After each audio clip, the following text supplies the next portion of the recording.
ಮೂರನೇ ತರ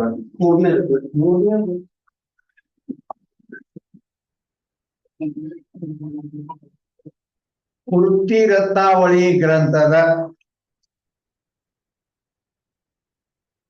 ಮೂರನೇ ರತ್ನದ 91ನೇ ಅಂಕದಿಂದ ಇವತ್ತಿನ ವಿಷಯವು ಪ್ರಾರಂಭವಾಗುತ್ತದೆ. ವೃತ್ತಿ ರತ್ನಾವಳಿ ಗ್ರಂಥದ ಆ ಮೂರನೇ ರತ್ನ ಪ್ರಾರಂಭವಾಗಿ ಅದರಲ್ಲಿ 91ನೇ ಅಂಕದಿಂದ ಇವತ್ತಿನ ವಿಷಯವು ಪ್ರಾರಂಭವಾಗುತ್ತದೆ.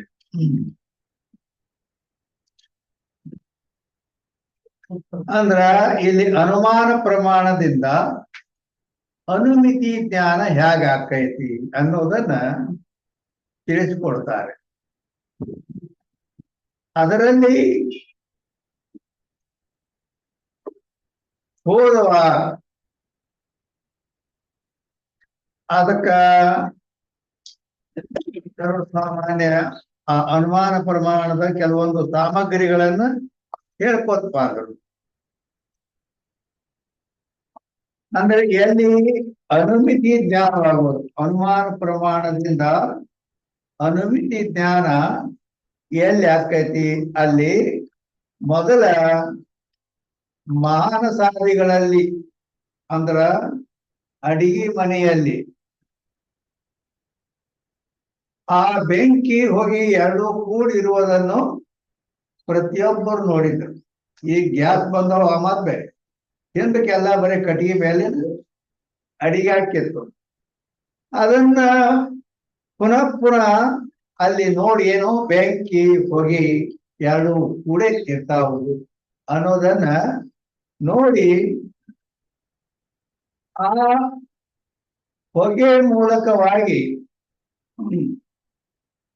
ಹೊಗೆ ನೋಡ್ದಂದ್ರ ಬೆಂಕಿ ಇದೆ ಅಂತ ಅದು ಜ್ಞಾನ ಆಗೈತಿ. ಆದ್ರೆ ಪರ್ವತದಲ್ಲಿ ಮನ್ಯಾಗಿಂದಂತೂ ನೋಡ್ಯ ಇದು ಅವಾಗ ಅನುಭವ ಐತಿ, ಸಂಸ್ಕಾರ ಐತಿ. ಆದ್ರೆ ಹೊರಗೆ ಹೋದಾಗ ಅಲ್ಲಿ ದೂರ 1 ಕಿಲೋಮೀಟರ್ ಗುಡ್ಡ ದೂರ ಐತೆ, ಅಲ್ಲಿ ಹೋಗಿ ಹೇಳಕೈತ. ಹೋಗಿ ಹೇಳಕತ್ತಿದ್ದಂದ್ರ ಓಹೋ ಗುಡ್ಡದಾಗ ಬೆಂಕಿ ಐತಿ ಅಂತ ಜ್ಞಾನ ಆಯ್ತು. ನೋಡ್ಯಾನೇನು ಹೊಗಿ ಬೆಂಕಿ ಅಂತೂ ನೋಡ್ಯಾನ, ಹೊಗಿ ನೋಡ್ಯಾನ. ಹೊಗಿ ನೋಡಿದ ಕೂಡ್ಲೇನ ಅವನಿಗೆ ಆ ಅವಿನಾಭಾವ ರೂಪ ಸಂಬಂಧದ ಸ್ಮೃತಿ ಆಯ್ತು. ಅದು ಬೆಂಕಿ ಹೋಗಿ ಕೂಡಿ ಇರ್ತಾವ, ಅವು ಎರಡಕ್ಕೂ ಒಂದು ಅವಿನಾಭಾವ ರೂಪ ಸಂಬಂಧ ಇದೆ. ಹೊಗಿ ಐತೆ ಅಂದ್ರೆ ಬೆಂಕಿ ಇದೆ. ಈ ಅನುಮಾನದಿಂದ ಅವನಿಗೆ ಬೆಂಕಿ ಜ್ಞಾನ ಆಗ್ತದ ಅಂತ ಹೇಳ್ಕೊಂಡು ಬಂದಿದ್ರ. ಅಲ್ಲಿ ಅದಕ್ಕೆ ವ್ಯಾಪ್ತಿಯ ಸ್ಮೃತಿ ಆಗ್ತದ. ಅದರಿಂದ ಅನಂತರ ಮುನ್ನಿಮಾನ್ ಪರ್ವತ, ಈ ಪರ್ವತದಲ್ಲಿ ಗುಡ್ಡದಲ್ಲಿ ಬೆಂಕಿ ಇದೆ ಅಂತ ಬೆಂಕಿ ಜ್ಞಾನ ಆಯ್ತು ಅಂತ ನಾವು ಹೇಳಿದ್ವಿ. ಅದರಲ್ಲಿ ಸ್ವಲ್ಪ ಏನಾಯ್ತು ಅಂದ್ರ ನಮ್ ಸಂತೋಷ ಹೊಗಿ ಅಂದ್ರೆ ಬೆಂಕಿ ಇರ್ತೈತಲ್ಲ ಅಂತ ಹೇಳಿದ್ರು. ಹೌದಾ? ಹೊಗಿ ಇಲ್ಲಂದ್ರೆ ಬೆಂಕಿ ಇರ್ತದಲ್ಲ, ಬೆಂಕಿ ಹೊಗಿ ಇಲ್ಲದಿದ್ರು ಬೆಂಕಿ ಇರ್ತದ. ಅಂದ್ರೆ ಇಲ್ಲಿ ತಾತ್ಪರ್ಯ ಏನು ಅಂತ ಕೇಳಿದ್ರೆ, ಹೊಗಿಬೇಕು ಅಂದ್ರೆ ನಮಗ ಗುಡ್ಡದಲ್ಲಿಂದ ಬೆಂಕಿಯ ಜ್ಞಾನ ಆಗ್ಬೇಕಾಗಿದೆ. ಗುಡ್ಡದಲ್ಲಿ ಬೆಂಕಿ ಇದೆ ಅಂತ ಜ್ಞಾನ ಆಗ್ಬೇಕಾದ್ರೆ ಅನುಮಾನ ಪ್ರಮಾಣ ಬಿಟ್ಟು ಅದರಿಂದಲೂ ಆಗುವುದಿಲ್ಲ. ಆ ಅನುಮಾನ ಪ್ರಮಾಣದ ನೇಮೇನು? ಪರ್ವತೋ ಬನ್ನಿ ಧೂಮತ್ವ ಅಂದ್ರ ಪರ್ವತವು ಬೆಂಕಿಯಿಂದ ಕೂಡಿದೆ. ಅಲ್ಲಿ ಪರ್ವತದಲ್ಲಿ ಬೆಂಕಿ ಇದೆ ಅಂತ ಜ್ಞಾನ. ಬೆಂಕಿ ಕಾಣ್ತದೇನು? ಇಲ್ಲ. ಮತ್ತೆ ಇದೆ ಅಂತ ಅದರಿಂದ ಹೇಳ್ತಾನು ಅಂತ ಕೇಳಿದ್ರೆ ಧೂಮ ಅಂದ್ರ ಅಲ್ಲಿ ಹೇತು ಏನಂದ್ರೆ ಹೇತು ಕಾರಣ ಹೊಗೆ ಇರುವುದರಿಂದ. ಅದಲ್ಲ ಮತ್ತೆ ಈ ರೀತಿ ಹೊಗೆ ನೋಡಿ ಬೆಂಕಿ ಅಂತ ಹಾಕ್ತಾರೆ. ಮತ್ತೆ ಅದರಾಗ ಹೊಗೆ ಇಲ್ಲದ ಬೆಂಕಿ ಇರ್ತದ ಅಂದ ಮೇಲೆ ಅದು ಎದ್ರು ಅದ ಜ್ಞಾನ ಆಗುದು. ಹೊಗೆ ಇಲ್ದ ಬೆಂಕಿ ಐತಿ ಇರ್ತದ, ಬರೋಬರಿ ಐತಿ ಅದು. ಆದ್ರೆ ಎಲ್ಲಿ ನಮಗೇನ್ ಬೇಕಾಗ್ಯದ, ಬೆಂಕಿ ಜ್ಞಾನ ಆಗ್ಬೇಕಾದ್ರೆ ಹೋಗಿ. ಅದಕ್ಕೆ ಬೆಂಕಿ ಹೋಗಿ ಎರಡೂ ಕೂಡಿದ್ದು ಸಹಚಾರಣ ಸಾತ್ರನಿಗೆ ಎರಡೂ ಕೂಡ ಇರ್ತಾವು. ಹೋಗಿ ಹೊಗೆ ಐತಂದ್ರೆ ಬೆಂಕಿ ಐತೆ. ಈ ರೀತಿ ಆ ಅನುಮಾನ ಪ್ರಮಾಣದಿಂದ ಜ್ಞಾನ ಆಗ್ಬೇಕಾದ್ರೆ ಮೊದಲು ಅವನಿಗೆ ಹೊಗೆ ಜ್ಞಾನ ಆಗೈತಿ. ಹೊಗೆ ಜ್ಞಾನ ಆದ ಕೂಡಲೇ ಹಿಂದಿಗಡೆ ಬೆಂಕಿ ಜ್ಞಾನ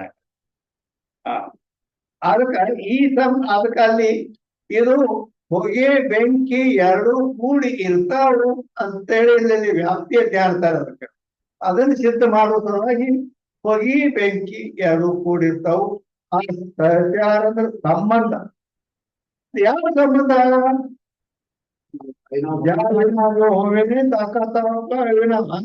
ಅವಿನಾಭಾವಕ್ಕೆ ಸಂಬಂಧ. ಆ ಅವಿನಾಭಾವಕ್ಕೆ ಸಂಬಂಧ ಹೊಗೆ ಬೆಂಕಿ ಎರಡೂ ಕೂಡಿರ್ತಾವ ಅನ್ನುವಲ್ಲಿ ಯಾರಿದ್ದರೆ ಸಂಬಂಧ ಹೇಳ್ಬೇಕಲ್ಲ. ಹೊಗೆ ಇಲ್ದ ಬರೀ ಬೆಂಕಿ ಐತಂದ್ರೆ ಸಂಬಂಧ ಹೆಂಗ್ ಹೇಳೋ ಅದ್ರಾಗ? ಸಂಬಂಧ ಎರಡನ್ನ ಅಪೇಕ್ಷೆ ಮಾಡ್ತದ. ಆದ್ದರಿಂದ ಅವಾಗ ಅದಕ್ಕೆ ನಾವು ಏನ ಹೇಳಿದ್ವಿ ಅಂದ್ರೆ ಇಲ್ಲ, ಅದನ್ನ ಇಲ್ಲಿ ತಗೊಳ್ಳೋ ಅವಶ್ಯಕತೆ ಇಲ್ಲ. ಯಾಕಂದ್ರೆ ನಾವು ವ್ಯಾಪ್ತಿ ಇದು ಸಿದ್ಧ ಮಾಡ್ಬೇಕಾದ್ರೆ ಬೆಂಕಿ ಹೊಗೆ ಕೂಡಿರ್ತಾವು.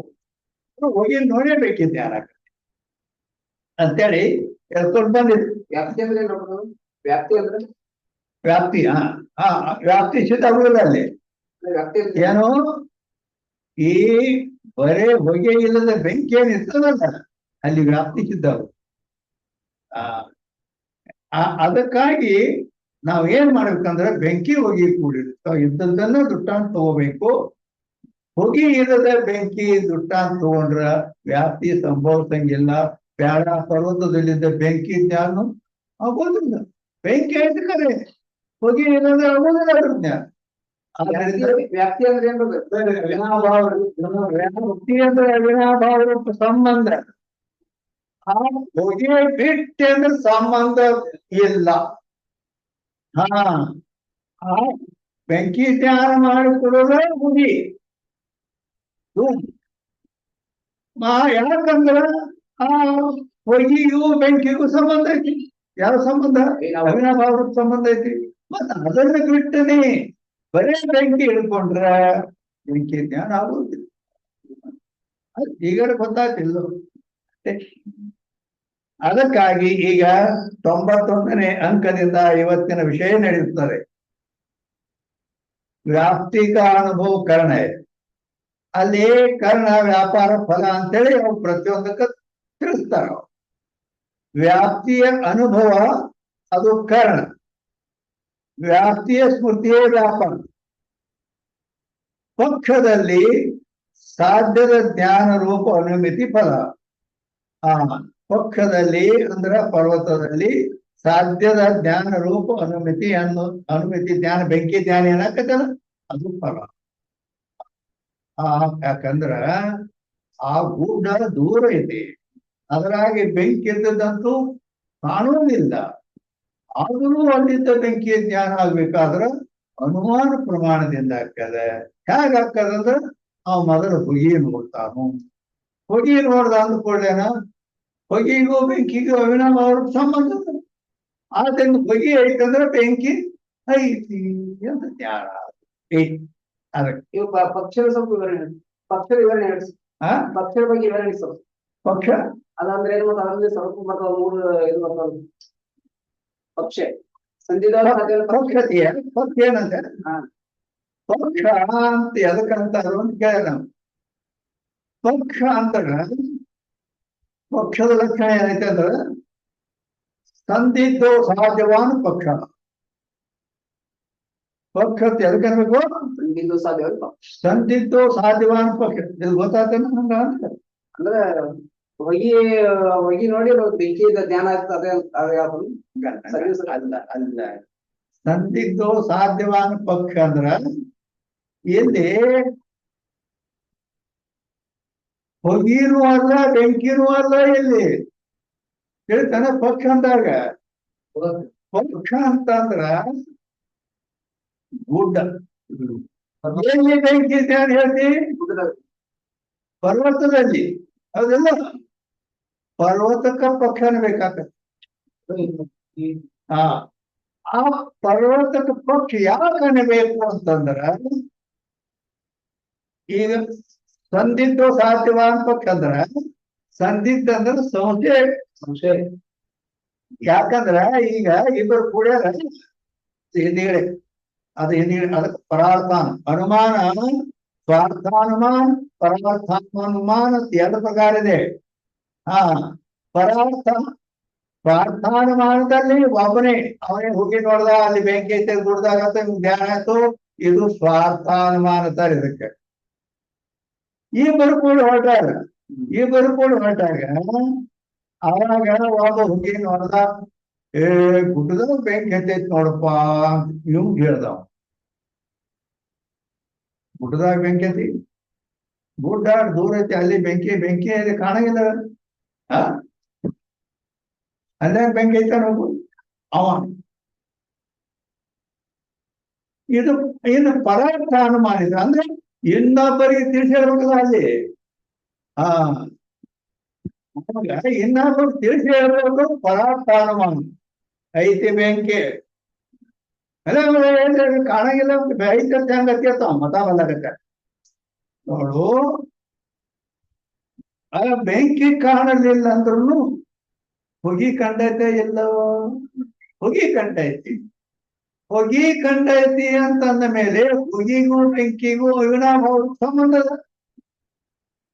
ಎಲ್ಲಿ ಬೆಂಕಿ ಇರ್ತದ, ಅಲ್ಲಿ ಹೊಗಿ ಇರ್ತದ. ಆದ್ದರಿಂದ ಹೊಗಿ ಐತಂದ್ರೆ ಅಲ್ಲಿ ಬೆಂಕಿ. ಈ ರೀತಿ ಅವ ಹೊಗಿನ ಕಾರಣ ಐತಲ್ಲಿ. ಹೇತು ಅಂದ್ರೇನು? ಕಾರಣ. ಅದನ್ನ ಬಿಟ್ಟು ಬರೇ ಬೆಂಕಿ ಹೇಳಿದ್ರೆ ಬೆಂಕಿ ಜ್ಞಾನ ಆಗುವುದಿಲ್ಲ. ಇಲ್ಲಿ ಅವಿನಾಭಾವ ಸಂಬಂಧ ಹೇಳ್ಬೇಕಾದ್ರೆ ಯಾರಲ್ಲಿ ಬೇಕಾದ. ಆದ್ದರಿಂದ ಈ ರೀತಿ ಅಲ್ಲಿ ಪಕ್ಷ ಅಂದ್ರ ಪರ್ವತ ತಿಳ್ಕ ಮುಂದಡಿ. ಆ ಪಕ್ಷದ ಪ್ರಕಾರ ಮೂರು ಬರ್ತದೆ. ಸ್ವಪಕ್ಷ, ವಿಪಕ್ಷ, ಪಕ್ಷ, ಸ್ವಪಕ್ಷ. ಇಲ್ಲಿ ಐದು ಏನಂತ ಹಾಕ್ಯಾರ.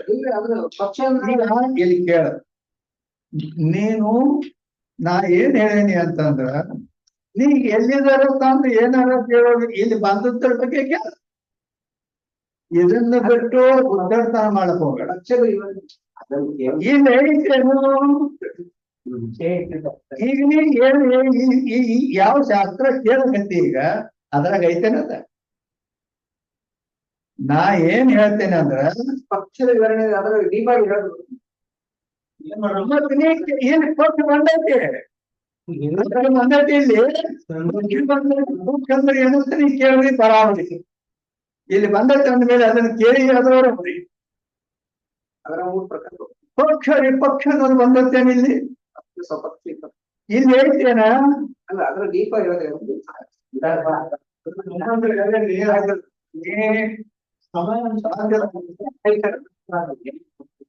ಇಲ್ಲಿ ಏನ್ ಗ್ರಂಥದಲ್ಲಿ ಏನೈತೆ ಅದ್ರ ಬಗ್ಗೆ ಕೇಳ. ಹೊರಗಿಂದ ತಾನು ಇಲ್ಲಿ ನೋಡ್ಲಕ್ ಹೋಗ್ಬೇಡ.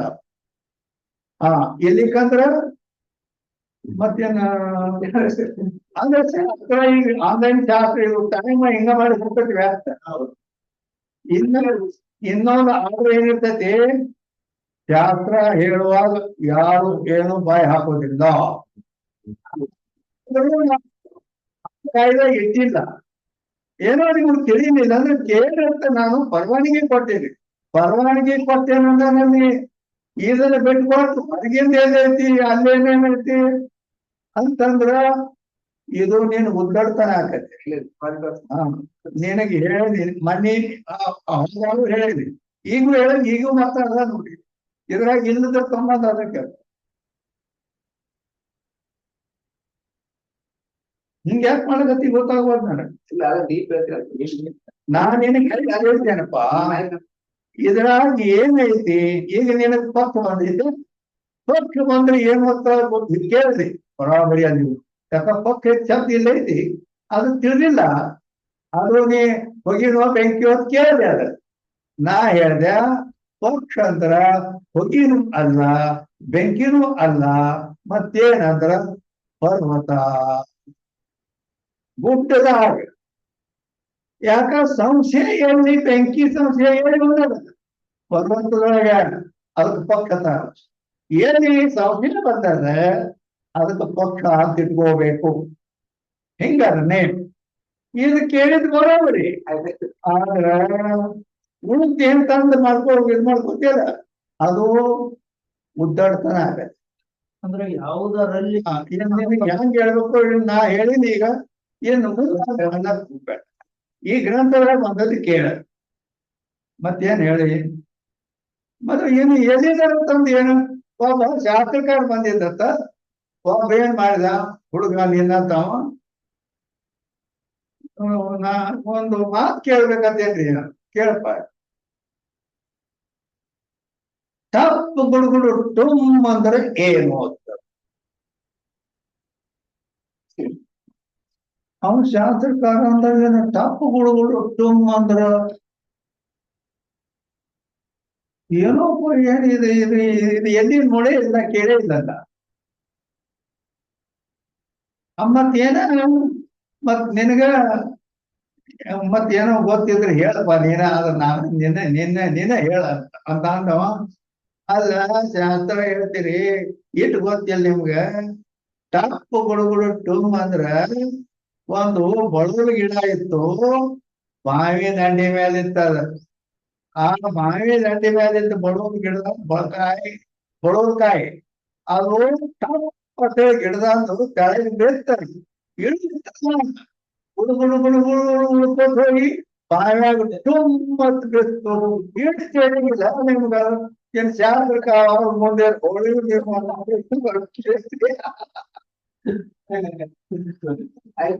ಹಾಗಾಕೈತಿದ್ದೇನ ಕದಿ. ಅದಕ್ಕೆ ನಾವ್ ಮಾಡಕ್ ಹೋಗ್ಬೇಡ.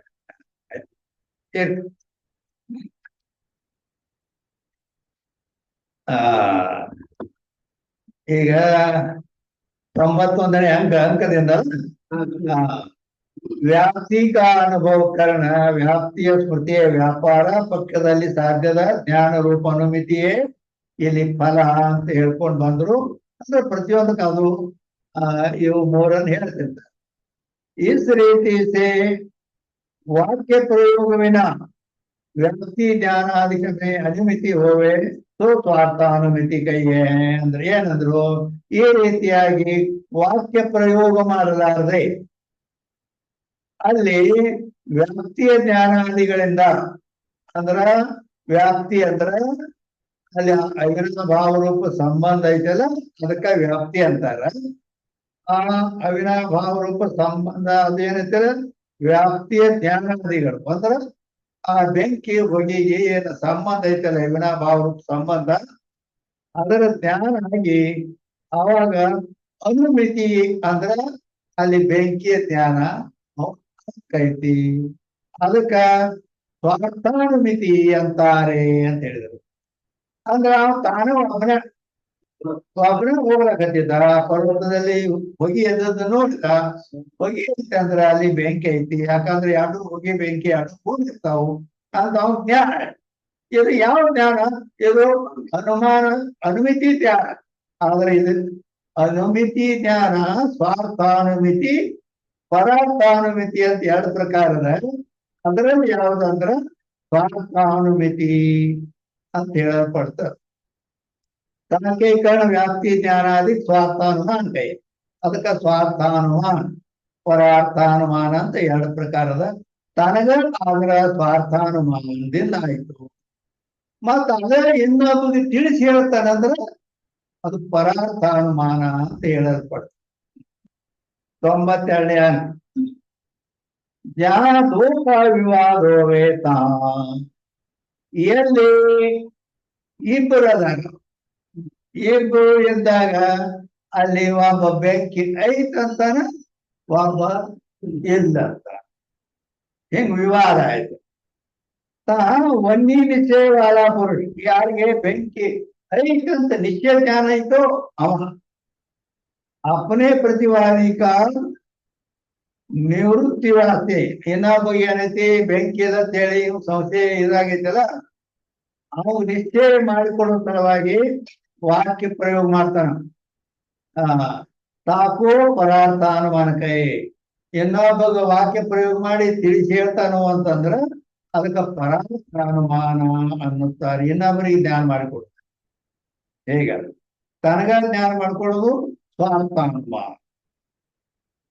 93 तो वाक्य वेदांत मत में तीन ही अवयव का होवे हैं। आ वाक्य ವೇದಾಂತ ಮತದಲ್ಲಿ 3 ಅವಯವಗಳಿಂದ ಕೂಡಿದೆ. 3 ಅವಯವಗಳಿಂದ ಕೂಡಿ ಅದು ವಾಕ್ಯ ಆಕೈತಿ. ವೇದಾಂತ ಮತ तीन होवे। ಅವು ಯಾವ ಅಂತ ಕೇಳಿದ್ರೆ ಪ್ರತಿಜ್ಞಾ, ಹೇತು, ಉದಾಹರಣ. ये वाक्य के अवयव के नाम प्रतिज्ञा, हेतु, उदाहरण ಅಂತ 3 ವಾಕ್ಯಗಳದಾವ. ಅವು ಯಾವ ರೀತಿ ಅಂತ ಕೇಳಿದ್ರೆ ಪರ್ವತೋ ವನ್ಯಮಾನ್. ಪರ್ವತೋ ವನ್ಯಮಾನ್ ಅಂದ್ರ ಆ ಪರ್ವತದಲ್ಲಿ ಬೆಂಕಿ ಇದೆ, ಬೆಂಕಿಯಿಂದ ಕೂಡಿದ ಪರ್ವತ ಅಂತ ಈಗ ಒಂದು ವಾಕ್ಯ. ಅದು ಎದ್ರ ಮೇಲಿಂದ ಹೇಳ್ತಿ ಅಂದ್ರ ಧೂಮಾತ್. ಧೂಮಾತ್ ಅಂದ್ರ ಹೊಗೆ ಇರುವುದರಿಂದ ಆ ಪರ್ವತದಲ್ಲಿ ಬೆಂಕಿ ಐತೆ ಅನ್ನೋದು ಎದ್ರ ಮೇಲಿಂದಪ್ಪ ಅಂದ್ರ ಧೂಮಾತ್ ಅಂದ್ರ ಹೊಗೆ ಇರುವುದರಿಂದ. ಹೊಗೆ ಇದ್ರೆ ಏನಾಯ್ತು ಅಂತ ಕೇಳಿದ್ರೆ ಯೋ ಧೂಮವಾನ್ ಧೂ ಅಗ್ನಿವಾನ್ ಯಥಾಮಾನಸ. ಎಲ್ಲೆಲ್ಲಿ ಹೊಗೆ ಇರ್ತದ ಅಲ್ಲಿ ಬೆಂಕಿ ಇರ್ತದ. ಅದು ಹೇಗಪ್ಪ ಅಂದ್ರ ನಾವು ಅಡಿಗೆ ಮನ್ಯಾಗ ದಿನ ನಮ್ಮ ಮನ್ಯಾಗ ಅಡಿಗೆ ಮಾಡ ನೋಡೇವಿ, ಅದು ದುಷ್ಟ ಅಂತದ ಅಡಿಗೆ ಮನೆ. ಇತನಾ ವಾಕ್ಯ ಹೈ, ಇದು ಮಹಾವಾಕ್ಯ ಅಂತಾರೆ. ಇದಕ್ಕೆ ಇದು ಮಹಾವಾಕ್ಯ ಅಂತಾರೆ. ತಾಮೇ ತೀನಿ ಅವಾಂತರ ವಾಕ್ಯ. ಅಲ್ಲಿ ಏನೈತಲ್ಲ ಈ 3 ಅದಾವಲ್ಲ, ಪರ್ವತೋ ವನ್ಯಮಾನ್, ಧೂಮಾತ್, ಯೋ ಧೂಮಾನ್ ಸ್ವ ಅಗ್ನಿಮಾನ್ ಯಥ ಮಾನಸ ಅಂತ ಇವು 3 ವಾಕ್ಯಗಳು. ಇವಕ್ಕ ಅವಾಂತರ ವಾಕ್ಯಗಳು ಅನ್ನುತ್ತಾರೆ. ಇದು ಇನ್ನೊಂದು ಕಡೆ ಭ್ರಮ ಆಗುವ ಪ್ರಸಂಗನೂ ಐತಿ. ಏನು ಇಲ್ಲಿ ಮಹಾವಾಕ್ಯಂತನೂ ಶಬ್ದ ಬಂತು, ಅವಾಂತರ ವಾಕ್ಯಂತನೂ ಶಬ್ದ ಬಂತು. ಆದರೆ ಇಲ್ಲಿ ಅನುಮಾನ ಪ್ರಮಾಣ ಹೇಳುವಾಗ ಇಲ್ಲಿ ಮಹಾವಾಕ್ಯ ಅಂತ ಬಂದದ್ದಾಗಲಿ ಮತ್ತು ಅಂದ್ರೆ ಇವೆಲ್ಲ ಕೂಡಿದ್ದು ಅವು ಬ್ಯಾರೆ ಬ್ಯಾರೆ. ಪರ್ವತೋ ವನ್ಯಮಾನ್, ಧೂಮಾತ್, ಮಾನಸ, ಹಿಂಗೇನ್ ಬ್ಯಾರೆ ಬ್ಯಾರೆದು ಇವು ಅವಾಂತರ ವಾಕ್ಯ. ಮತ್ತು ಇವು 3 ಕೂಡಿದ್ದು ಮಹಾವಾಕ್ಯ. ಇಲ್ಲಿ ಮಹಾವಾಕ್ಯ ಅನ್ನೋ ಶಬ್ದ, ಅವಾಂತರ ವಾಕ್ಯ ಅನ್ನೋ ಶಬ್ದ ಇವು ಬಂದದ್ದು ಇಲ್ಲಿ ಅನುಮಾನ ಪ್ರಮಾಣದಲ್ಲಿ ಅಷ್ಟೇ ತಿಳ್ಕೋಬೇಕು. ಇವೇ ಶಬ್ದ ಪ್ರಮಾಣದಲ್ಲಿ ಬಂದರೆ ಮಹಾವಾಕ್ಯ, ಅವಾಂತರ ವಾಕ್ಯ ಅನ್ನುವ ಶಬ್ದಗಳೇನದ ಇದು ಅನುಮಾನ ಪ್ರಮಾಣ ನಡೆದಲ್ಲ. ಅದೇ ಶಬ್ದ ಪ್ರಮಾಣದಲ್ಲಿ ಬಂದರೆ ಮಹಾವಾಕ್ಯ, ಅವಾಂತರ ವಾಕ್ಯ ಅಂದಾಗ ಅಲ್ಲಿ ಅರ್ಥ ಬೇರೆ ಬೇರೆ ಆಗಿಬಿಡ್ತದ. ಅಲ್ಲಿ ಮಹಾವಾಕ್ಯ ಅಲ್ಲಿ ಶಬ್ದ ಬರ್ತದ, ಇಲ್ಲಿ ಮಹಾವಾಕ್ಯ ಬಂದದ. ಮಹಾವಾಕ್ಯದ ಮತ್ತೆ ಇಲ್ಲಿ ಅದನ್ನ ಹತ್ಕೋವ ಮಹಾವಾಕ್ಯ ತಿಳ್ಕೊಂಡಾರ. ಜೀವ ಬ್ರಹ್ಮರ ವೇದ ಬೋಧಿಸ್ತಕ್ಕಂತ ವಾಕ್ಯನ ಮಹಾವಾಕ್ಯ ಅನ್ನುತ್ತಾರೆ. ಅಂದ್ರ ತಪ್ಪಾಗ್ತೈತಿ. ಮತ್ತ ಅಲ್ಲಿ ಮಹಾವಾಕ್ಯ ಅನ್ನೋದು ಹಿಂಗೈತಲ್ಲ. ಹಾ, ಎಲ್ಲಿ ಅದನ್ನ ಅಲ್ಲೇ ಹಚ್ಚಬೇಕು. ಇಲ್ಲಿದು ಇದು ಇಲ್ಲಿದೆ ಬ್ಯಾರೆ. ಹಾ, ಶಬ್ದ ಮಾತ್ರ ಹೆಸರು ಒಂದ. ಹಾ, ಹೇಗದ ಅದಕ್ಕೆ ಮಹಾವಾಕ್ಯ ಅಂದ್ರ ಜೀವ ಬ್ರಹ್ಮರನ್ನ ಏಕತಾ ಬೋಧಿಸ್ತಕ್ಕಂತ ವಾಕ್ಯಕ್ಕೆ ಮಹಾವಾಕ್ಯ ಅಂತಾರ. ಅಲ್ಲಿ ಅರ್ಥ ಮಾಡ್ಬೇಕು, ಇಲ್ಲಿ ಅರ್ಥ ಮಾಡಬಾರ್ದು. ಇದು ಮಹಾವಾಕ್ಯ ಅಂತ ಗೊತ್ತಿಲ್ಲ. ಹಾ, ಈಗೇನು ಪರ್ವತೋ ವನ್ಯಮಾನ ಧೂಮಾನ ಯಥಾ ಮಾನಸತಿಗೆ ಬಂದವು. ಇದು ಅನುಮಾನ ಪ್ರಮಾಣದಲ್ಲಿ ಹೇಳ್ತಕ್ಕಂಥ ಮಹಾವಾಕ್ಯ. ಹಾ, ಈ ಅವಾಂತರ ವಾಕ್ಯ ಅಂತ ಹೇಳಿದ್ದು ಅಲ್ಲಿನೂ ವೇದಾಂತದಲ್ಲಿ ಬಂದದ. ಅವಾಂತರ ವಾಕ್ಯ ಅಂತ ಎದಕ್ಕಂತಾರೆ? ಅವಾಂತರ ವಾಕ್ಯ ಅಂತ ಶಬ್ದ ಅಲ್ಲಿ ಬಂದದ. ಅವು ಅಲ್ಲಿ ಅರ್ಥ ಮಾಡ್ಬೇಕು. ಅವಾಂತರ ವಾಕ್ಯ ಅಂದಾಗ ಜೀವನ ಸ್ವರೂಪವನ್ನು ಬ್ರಹ್ಮದ ಸ್ವರೂಪವನ್ನು ಭಿನ್ನ ಭಿನ್ನವಾಗಿ ತಿಳಿಸಿದರೆ ಅದಕ್ಕೆ ಅವಾಂತರ ವಾಕ್ಯ ಅಂತಾರೆ. ಎರಡನ್ನು ಕೂಡಿಸಿ ಬೋಧ ಮಾಡಿದರೆ ಮಹಾವಾಕ್ಯ ಅನ್ನುತ್ತಾರೆ. ಅಲ್ಲಿ ಅರ್ಥ ಮಾಡ್ಬೇಕಂತ ಶಬ್ದ ಪ್ರಮಾಣದಲ್ಲಿ. ಆದ್ರ ಅನುಮಾನ ಪ್ರಮಾಣದಲ್ಲಿ ಯುವಕರದ ರೀತಿನ ಬ್ಯಾರೆ. ಹೀಗ ಅದಕ್ಕಾಗಿ ಮತ್ತಿಲ್ಲಿ ಅದ ಬಂದೋದಲ್ಲ ಅಂತ ಮತ್ತ ಅದನ್ನ ತಂದು ಇಲ್ಲಿ ಎಲ್ತರ ಕೇಳಿದ್ರು ಏನ್ ಮಾಡ್ತೀವಿ? ಅದಕ್ಕೆ ಹೇಳ್ದೆ ನಾನು ಅದನ್ನ ತಿಳಿಸಿ. ಅವಾಂತರ ವಾಕ್ಯ ಬೇರೆ ಬೇರೆ ವಾಕ್ಯಗಳನ್ನು ಪರ್ವತವನ್ಯಮಾನ ಅನ್ನೋದು ಐತಿ, ಧೂಮಾತ ಅನ್ನೋದು ಐತಿ. ಇವು ಹಿಂಗೆ ಬೇರೆ ಬೇರೆ ಇದ್ದದ್ದು ಅವಾಂತರ ವಾಕ್ಯ. ಇದಕ್ಕೆ ಪ್ರತಿಜ್ಞಾನಿಕ ಕ್ರಾಂತಿ ನಾಮ. ಇವುಗಳಿಗೆ ಪ್ರತಿಜ್ಞಾ ವಾಕ್ಯ, ಹೇತು ವಾಕ್ಯ, ಉದಾಹರಣ ವಾಕ್ಯ ಅಂತ ಹೀಗೆ ಹೇಳಲ್ಪಡ್ತಾವು. 94ನೇ ಅಂಕ.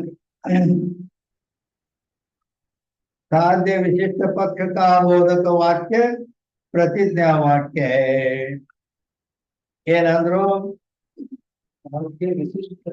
ಸಾಧ್ಯ ವಿಶಿಷ್ಟ ಪಕ್ಷ ಬೋಧಕ ವಚನಕ್ಕನ ವಾಕ್ಯಕ್ಕನ ಪ್ರತಿಜ್ಞಾ ವಾಕ್ಯ ಅಂದ್ರು. ತಿಳಿತಾನೆ ಇದು.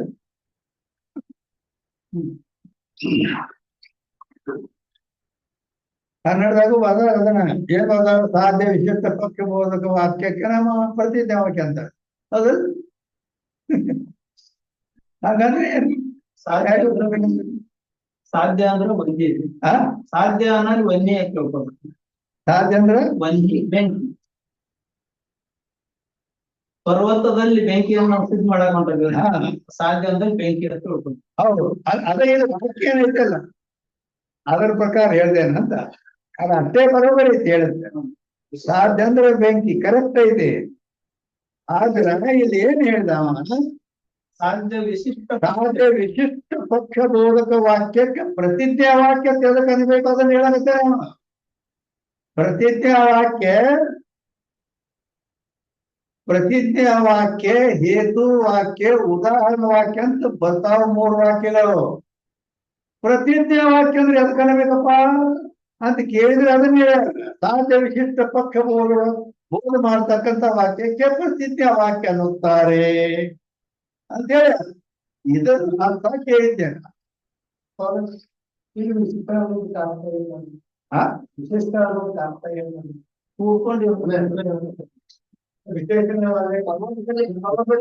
ನಾನು ಬರೀ ವಿಶಿಷ್ಟ ಅಂದ್ರೆ ಏನಂತ ಅದು ಕೇಳಿಲ್ಲ. ವಿಶಿಷ್ಟ ಅಂದ್ರೆ ಏನಂತ ಅದು ಕೇಳಿದ್ರೆ ವಿಶೇಷ ನೋಡೋದು ವಿಶಿಷ್ಟ. ಏನು ಒಂದು ವಾಕ್ಯ ಐತಿ ಎಲ್ಲ ಓದಿ ನಡೀತಾರೆ. ಹಿಂಗ ಅಂದ್ರೆ ಏನು ಅಂತ ಕೇಳಿದ್ರೆ ವಿಶಿಷ್ಟ ಪಕ್ಷ ಅಂದ್ರೆ ವಿಶಿಷ್ಟ ಪರ್ವತ. ವಿಶಿಷ್ಟ ಪಕ್ಷ ಅಂದ್ರೆ ಪರ್ವತ. ವಿಶಿಷ್ಟ ಪರ್ವತ ಏನು ವಿಶಿಷ್ಟ ಪಕ್ಷ ಅಂದ್ರೆ? ವಿಶಿಷ್ಟ ಅಂದ್ರೆ ವಿಶಿಷ್ಟ ಪಕ್ಷ ಅಂದ್ರೆ ಈಗ ಇಲ್ಲಿ ನೀ ಈಗ ಇಲ್ಲಿ ನಾ ಹೇಳ್ತೇನೆ ಕೇಳು. ಯಾಕಂದ್ರ ಈಗ ಇಲ್ಲಿ ತನ ನಾ ಏನ್ ಕೇಳಿ ಅದನ್ನ ಬಿಡ್ತಿ, ಏನ್ ಹೇಳ್ತಿ? ಅವನು ಮತ್ತೇನು ವಿಶಿಷ್ಟ ಅಂದ್ರೆ ಅದು ವಿಶಿಷ್ಟ ವಿಶಿಷ್ಟ ಅಂದ್ರೆ ಹೇಳ್ಕತ್ತಾರ ಕೇಳಿದ್ರೆ ವಿಶೇಷಣ ಓದೋದು ವಿಶಿಷ್ಟ ಅಂತ ಹೇಳ್ಬೇಕು. ಪ್ರಶ್ನೆ ಏನಂತ ಕರೆಕ್ಟ್ ಉತ್ತರ ಇರ್ಬೇಕ. ಕೋರ್ಟ್ದಾಗ ಜಡ್ಜರ್ ಮುಂದೆ ಆ ಪ್ರಶ್ನೆ ಕೇಳ್ತಿರ್ತಾನ. ಇವ ಹೇಳಿದ್ದು ಖರೆ ಐತೇನ ಅಂತ ಕೇಳ್ದತ್ತೇಳಿ, ಅವ್ರು ಖರೆ ಐತೆ ನಮಗೂ ಇಲ್ಲ, ಅದು ಸುಳ್ಳು ಐತೆ ಇಟ್ಟನ್ಗೆ ಇಲ್ರಿ ಮೊದಲ ಅವಂಗ ನಮ್ಗ ಜಗಳ ಇತ್ತು, ಅದು ಬುದ್ಧಿ ಹೇಳಿ ನಾ ಏನು ಕೇಳಿ ಅದಕ್ಕೆ ಅರ್ಥ ಉತ್ತರ ಹಿಂಗಿಂದ ನಾ ಕೇಳಿದ್ದಕ್ಕೆ ಉತ್ತರ ಏನು ಅರ್ಥ ಹೇಳ್ಬೇಕಾದ್ರೆ ಅದು ಏನ್ ಹೇಳ್ಬೇಕು. ನಾ ಕೇಳೇನು ವಿಶಿಷ್ಟ ಅಂದ್ರೆ ಏನು ಅದನ್ನ ಹೇಳ್ಕೊಟ್ಟು ಕೂತೀವಿ. ಅದನ್ನ ಒಂದು ಏನು ಹೇಳಿ ಸಾಧ್ಯ ವಿಶಿಷ್ಟ ಪಕ್ಷದ ಬೋಧ ಮಾಡ್ತಕ್ಕಂತ ವಾಕ್ಯಕ್ಕೆ ಪ್ರತಿಜ್ಞಾ ವಾಕ್ಯ ಅನ್ನುತ್ತಾರೆ ಅಂತ ಇಲ್ಲ ಐತಿ. ಪ್ರತಿಜ್ಞಾ ವಾಕ್ಯ ಅಂತ ಎದಕ್ಕಂತಾರೆ ಅಂತ ಕೇಳೇನು, ಅದನ್ನು ಹೇಳಿ. ಸಾಧ್ಯದಿಂದ ಕೂಡಿದಂತ ಯಾವ ಪಕ್ಷ ಸಾಧ್ಯ ಕೂಡಿ ಅವುಗಳ ಜ್ಞಾನದ ಆಗುವ ವಾಕ್ಯಕ್ಕೆ ಪ್ರತಿಜ್ಞಾ ವಾಕ್ಯ ಅನ್ನುತ್ತಾರೆ ಅಂತ ಹೇಳಿ. ಅದೇನಾರ ತಿಳಿದೇನು ಅಂತ ಕೇಳಿದೆ. ತಿಳಿದೇನೋ ದೇವರು ನಾ ಮುಂದೆ ಹೇಳಿ ತಿಳಿಸಿ ಹೋಗ್ತೇನೆ. ತುಂಬಾ ಹೇಳಿದ್ರು ಮುಂದೆ ಅಂದ್ರ ಸಾಧ್ಯ ವಿಶಿಷ್ಟ ಪಕ್ಷ ಬೋಧಕ ವಾಕ್ಯ. ಇಲ್ಲಿ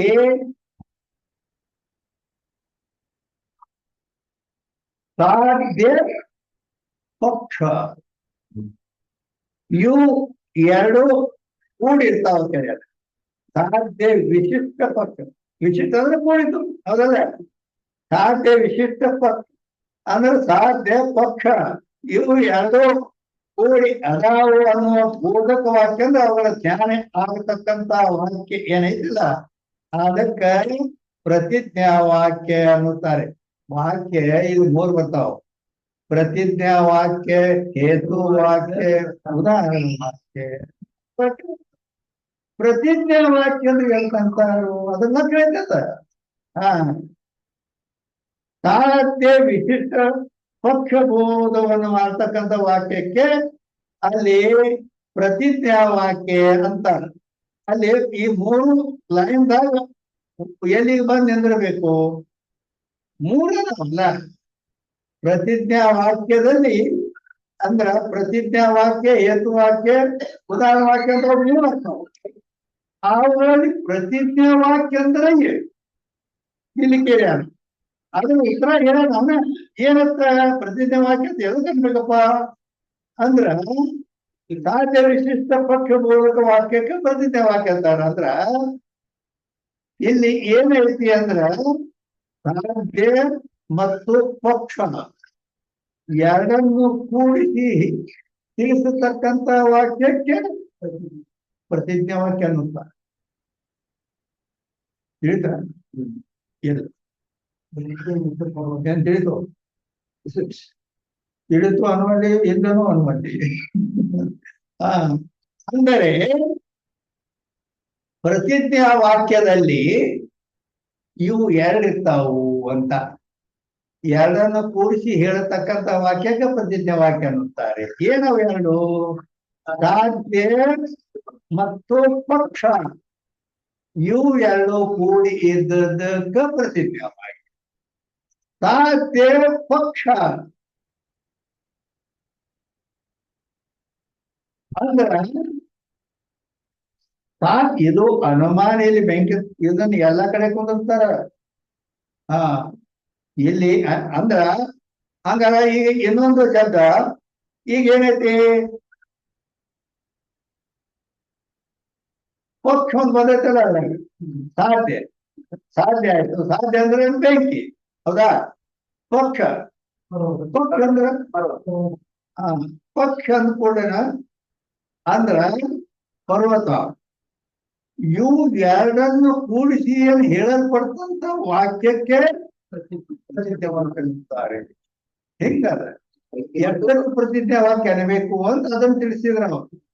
ಅಂದ್ರ ಆ ಬೆಂಕಿ ಮತ್ತು ಪರ್ವತ ಎರಡು ಸೇರಿಸಿ ಇವು ಎರಡನ್ನ ತಿಳಿಸತಕ್ಕಂತ ವಾಕ್ಯ ಏನೈತಿ ಅದು ಪ್ರತಿಜ್ಞಾ ವಾಕ್ಯ. ಈಗ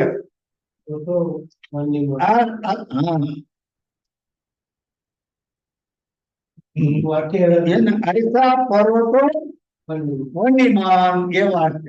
ಪರ್ವತೋ ವನ್ಯಮಾನ್ ಅಂತ ಒಂದು ವಾಕ್ಯ ಪ್ರಯೋಗ ಮಾಡ್ಯಾನ. ಪರ್ವತೋ ವನ್ಯಮಾನ್ ಅಂದ್ರೆ ಪರ್ವತದಲ್ಲಿ ಬೆಂಕಿ ಇದೆ ಅಂತ ಹಿಂಗ ಅದು ವಾಕ್ಯ ಐತಿ. ಅದು ಮುಂದೆ ಏನೈತಿ ಇದು ಇದಕ್ಕೆ ಇಟ್ಟಕ್ಕೆ ಏನ್ ಅನ್ಬೇಕಪ್ಪ ಅಂದ್ರ ಪ್ರತಿಜ್ಞಾ ವಾಕ್ಯ ಅನ್ಬೇಕು ಅಂತ ಹಿಂಗ ರೂಲ್ಸ. ವನ್ಯ ವಿಶಿಷ್ಟ ಪರ್ವತ ಐಸಾ ಬೋಧ ಯಾವ ವಾಕ್ಯತೆ ಅಂದ್ರೆ ಬೆಂಕಿಯಿಂದ ಕೂಡಿದ ಪರ್ವತ ಅಂತ ಈ ರೀತಿ ಧ್ಯಾನ ಆಗುವ ವಾಕ್ಯಕ್ಕೆ ಇಲ್ಲಿ ಪ್ರತಿಜ್ಞಾ ವಾಕ್ಯ ಅಂದ. ವನ್ನಿ ಸಾಧ್ಯ ಅಲ್ಲಿ ವನ್ನಿ ಅಂದ್ರೆ ಬೆಂಕಿ, ಅದು ಸಾಧ್ಯ ಐತಿ ಅಂದ್ರ ಸಾಧ್ಯ ತಿಳ್ಕೊಂತಾರ. ಅದ್ರ ಲಕ್ಷಣ ಏನು ಅಂತ ಕೇಳಿದ್ರ ಅನಿಮಿತಿ ಜ್ಞಾನ ವಿಷಯಕ್ಕೆ ಹ ಅನಿಮಿತಿ ಜ್ಞಾನ ವಿಷಯಕ್ಕೆ ಏನ್ ನನಗ್ ಕೇಳ್ತು ಕಡಿಮೆ ಕೇಳ್ತಾವ. ಅನಿಮಿತಿ ಜ್ಞಾನಕ್ಕೆ ವಿಷಯವಾದ ಸಾಧ್ಯ ಇಲ್ಲ. ಅನಿಮಿತಿ ವಿಷಯಕ್ಕೆ ಜ್ಞಾನವಾದದ್ದು ಸಾಧ್ಯ ಇಲ್ಲ. ಅನಿಮಿತಿ ಹಾ ಜ್ಞಾನಕ್ಕೆ ವಿಷಯವಾದದ್ದು ಸಾಧ್ಯ ಇಲ್ಲ. ಅದೇ ಅಲ್ಲಿ ಬರ್ಕೊಂಡು ಈಗ ನೋಡಿ ಹೇಳಿ. ಅದೇ ಯಾಕಂದ್ರ ಇದು ನಡ್ಕೊಂಡಂತೆ ಈಗ ಅದಕ್ಕೆ ಅಂದ್ರೆ ಲಕ್ಷಣಗಳು ಸಾಧ್ಯ ಅಂತ ಎದಕ್ಕಂತಾರೆ ಅಂತಂದ್ರ ಅದು ಸಾಮಾನ್ಯ ಅರ್ಥದಲ್ಲಿ ಬೆಂಕಿ ಸಂಭವಿಸ್ತೈತಿ. ಆದ್ರ ಲಕ್ಷಣ ಕೇಳಿತಿ. ಲಕ್ಷಣ ಅಂತಂದ್ರ ಅದು ಲಾಕ್ಷಣಿಕ ಶಬ್ದ.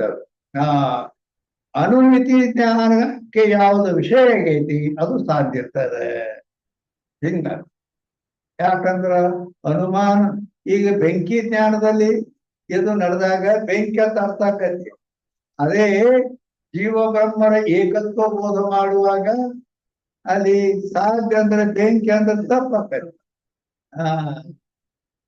ಹೇಗೈತೆ ಅದಕ್ಕೆ ಯಾವುದರ ಬಗ್ಗೆ ಅದು ನಡೆದಿರ್ತೈತಿ ಹೇಗೆ ಅದಕ್ಕೆ ಅಂದ್ರೆ ಇದು ಎಲ್ಲ ಹೋಗ್ತೈತಿ. ಏನು ಅನಿಮಿತಿ ಜ್ಞಾನಕ್ಕೆ ಯಾವ ವಿಷಯ ಆಗೈತೆ ಅದು ಸಾಧ್ಯ. ಅಲ್ಲಿ ಕುಂದರ್ತೋದು ಇಲ್ಲಿ ಲಕ್ಷಣ ಇರ್ತದೆ. ಅದಕ್ಕೆ ನಮ್ಮ ಶಾಸ್ತ್ರ ಪ್ರತಿಯೊಂದು ಲಕ್ಷಣ ಸಹಿತ ಇರ್ತಾವ. ಹೇ ಪರ್ವತ ಪಕ್ಷ ಪರ್ವತಕ ಪಕ್ಷ ಅಂದ್ರ ಪಕ್ಷದ ಲಕ್ಷಣ ಏನು ಸಂದಿಗ್ಧ ಸಾಧ್ಯವಂತ ಕರೆಕ್ಟ್ ಐತಿ. ಹಂಗಂದ್ರೆ ಏನು ಹಂಗಂದ್ರೆ ಪರ್ವತಕ್ಕೆ ಗಿಳಿ ಮಾತಾಗಬಾರ್ದಲ್ಲ. ಅದನ್ನ ಹೇಳಿದ್ದೆ ಅದಕ್ಕೆ ಕೇಳಿ ಅದು ಪಾಠ ಮಾಡಿ. ಪರ್ವತದಲ್ಲಿ ಪರ್ವತದ ಪಕ್ಷ ಅಂತ ಪರ್ವತದಲ್ಲಿ ಹೊಗೆ ಕಂಡು ಪರ್ವತದ ಹೊಗೆ ಕೊಟ್ಟು ಬೆಂಕಿ ಇದ್ದಾನೆ. ಈ ಗುಳಿಗೆ ಬೇಡಂತೇನ ಪರ್ವತದ ಹೊಗೆ ಕಂಡು ಬೆಂಕಿ ಇದ್ದಾನೆ. ಗಪ್ ಆಗ್ತಿಲ್ಲ ಕರೆಕ್ಟ್ ಇಲ್ಲ ಅಂದ್ರೆ ಗಪ್ ಬಿಡ್ಬೇಕ. ಮತ್ತೆ ಹೋಗಿ ಅದು ಇದು 100 ಮಂದಿ ಇದ್ರು ಒಬ್ಬ ಅದು ಅನ್ಬಿಡ ಏನ್ ಬರೀದ್ರು ಏನ್ ಬರೀದ್ರ ಹೆಂಗ ಮಾತಾಕತೀನಿ ಅಂತ ಗೊತ್ತಿದ್ರೆ ಅವ್ನು ಹೇಳ್ಬೇಕು. ಕರೆಕ್ಟ್ ಅಂದ್ರೆ ಒಂದ್ ಮಾತು ಅದ. ಇಲ್ಲಿ ನೀ ಲಕ್ಷಣವಾದ ಹೇಳಿದ್ದನ್ನ ಹೇಳ್ಬೇಕಾರೆ ಅದು ನಿನಗ್ ಪಕ್ಕ ತಿಳಿದಿಲ್ಲ ಅಂತ ನನ್ಗೆ ಗೊತ್ತು. I know this. ಆದ್ರೆ ಅದಕ್ಕೆ ನಾ ಹಂಗಂದ್ರೆ ಹೇಳಕ್ಕೆ ಅಂದ್ರೆ ಸಂದಿಗ್ಧ ಸಾಧ್ಯವಾದ ಪಕ್ಷ ಅಂದ್ರ ಯಾವುದರಲ್ಲಿ ಸಂಶಯ ಬಂದಿರ್ತದ ನಮಗ ಅದು ಪಕ್ಷ ಇರ್ತಾರೆ. ಬೆಂಕಿ ಎಲ್ಲಿ ಐತಿ ಪರ್ವತದಲ್ಲಿ ಅದು ಪ್ರತ್ಯಕ್ಷ ಇಲ್ಲ ಬೆಂಕಿ. ಅದಕ್ಕೆ ಸಂಶಯ ಐತಿ. ಅದಕ್ಕ ಸಂದಿಗ್ಧ ಸಾಧ್ಯವಾದ ಪಕ್ಷ ಅಂದ್ರೆ ಯಾವುದರಲ್ಲಿ ನಮಗೆ ಸಂಶಯ ಇರ್ತದ ಅದು ಪಕ್ಷ ಇರ್ತದ. ಈಗ ಜೀವನ ಬಗ್ಗೆ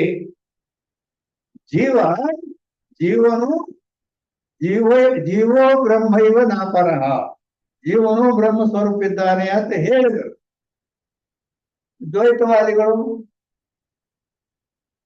ಜೀವ ಬ್ರಹ್ಮ ಅಲ್ಲ, ಜೀವನ ಬೇರೆ ಬ್ರಹ್ಮ ಬೇರೆ ಅವ್ರು ಹೇಳ್ತಾರೆ. ಹೌದಿಲ್ಲ? ಹ ಮತ್ ಅವರು ಜೀವ ಬೇರೆ ಬ್ರಹ್ಮ ಬೇರೆ ಅಂತ ದ್ವೈತವಾದಿಗಳು ಹೇಳ್ತಾರೆ. ಅದ್ವೈತವಾದಿಗಳು ಜೀವನೇ ಬ್ರಹ್ಮ ಅಂತ ಇವರು ಅಭೇದ ಹೇಳ್ತಾರೆ. ಎಲ್ಲಿ ಸಂಸ್ಥೆ ಬರ್ತದೆ ಯಾರ ಹೌದಲ್ಲ. ಹಾ, ಅದಕ್ಕೆ ಪಕ್ಷವಾಗಿ ಇಟ್ಕೋಬೇಕಾಗತ್ತೆ. ಎಲ್ಲಿ ಸಂಶಯ ಐತಿ ಅದು ಅದನ್ನ ಪಕ್ಷವಾಗಿ ಇಟ್ಕೋಬೇಕು. ಅದಕ್ಕೆ ಸಂದಿಗ್ಧೋ ಸಾಧ್ಯವಾದ ಪಕ್ಷ. ಹೇಗೆ ಏನ प्रतिज्ञा वाक्यते उत्तर जो लिंग बोधक वचन सो हेतु वाक्य. ಪ್ರತಿಜ್ಞಾ ಆದ ನಂತರದಲ್ಲಿ ಬರ್ತಕ್ಕಂತ ಲಿಂಗ ಬೋಧಕ ವಾಕ್ಯ ಅದಕ್ಕ ಏನಂತಾರೆ? ಹೇತು ವಾಕ್ಯ ಅಂತಾರೆ.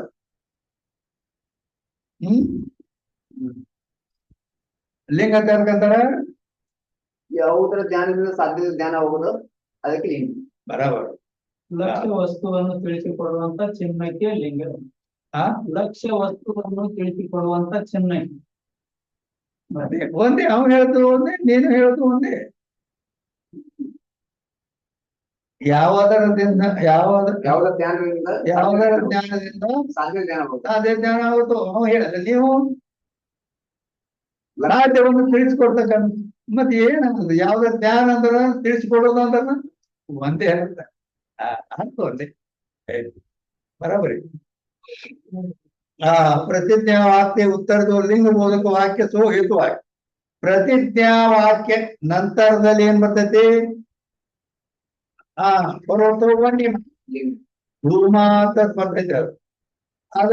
ಅದ ಲಿಂಗ ಬೋಧಕ ವಾಕ್ಯ ಐತೆ. ಅದಕ್ಕ ಹೇತು ವಾಕ್ಯ ಅಂತ ಕರೀತಾರೆ. ಆ ಲಿಂಗ ಬೋಧಕ ವಾಕ್ಯಕ್ಕೆ ಐಸ ವಾಕ್ಯ ಧೂಮಾತ. ಎಂತ ಯಾವ್ದದು? ಧೂಮಾತಿಗೆ. ಧೂಮ ಅಂದ್ರೆ ಹೊಗೆ. ಅಂದ್ರೆ ಧೂಮ ಅಂತಂದ್ರೆ ಸಂಸ್ಕೃತ ಧೂಮ ಇರುವ ಹೊಗೆ ಇರುವುದರಿಂದ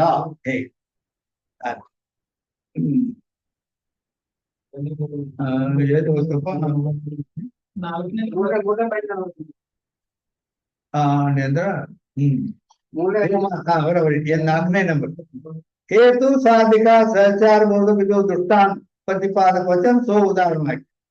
ಹೇತು ಮತ್ತು ಸಾಧ್ಯ ಇವು ಎರಡರ ಸಹಚಾರ. ಸಹಚಾರ ಅಂದ್ರೆ ಸಹಚಾರ ಅದು ಬೆಂಕಿ ಹೋಗಿ ಕೂಡಿರುವುದು. ಅದು ಅಡಿಗೆ ಮನೆ ನೋಡ್ಯಾನ, ಅದರಿಂದ ದೃಷ್ಟಾಂತ. ಅದು ಹೇತು ವಚನ ಸೋ ಉದಾಹರಣೆ ವಾಕ್ಯ. ಅದಕ್ಕೆ ಉದಾಹರಣೆ ವಾಕ್ಯ ತರ वादी प्रतिवादी का जहाँ विवादना हो गए किंतु दोनों का निहितार्थ जहाँ हो गए तो दृष्टांत कहे. वादी प्रतिवादी ಇಬ್ಬರು ಎಲ್ಲಿ ವಿವಾದ ಇರೋದಿಲ್ಲೋ ಅವನು ಒಪ್ಕೋತಾನೆ ಇವನು ಒಪ್ಕೋತಾನೆ ಹೇಳಿದ್ದಕ್ಕ. ಇಬ್ಬರು ನಿರ್ಣಿತಾರ್ಥ ಒಂದೇ ಎಲ್ಲಿ ಇರ್ತದ ಅದಕ್ಕ ದೃಷ್ಟಾಂತ ಅಂತ. ಅದನ್ನೇ ಇನ್ನೊಂದು ಕಡೆ ಉಭಯ ಪಕ್ಷ ಸಮ್ಮತ ದೃಷ್ಟಾಂತ. ದೃಷ್ಟಾಂತ ಅದಕ್ಕೆ ಅನ್ಬೇಕು ಅಂತ ಹೇಳಿದ್ರೆ ಉಭಯ ಪಕ್ಷ ಸಮ್ಮತ. ಉಭಯ ಅಂದ್ರೆ ಹೇಳಾವ ಕೇಳಾವ ಇಬ್ಬರು ಒಪ್ಪು.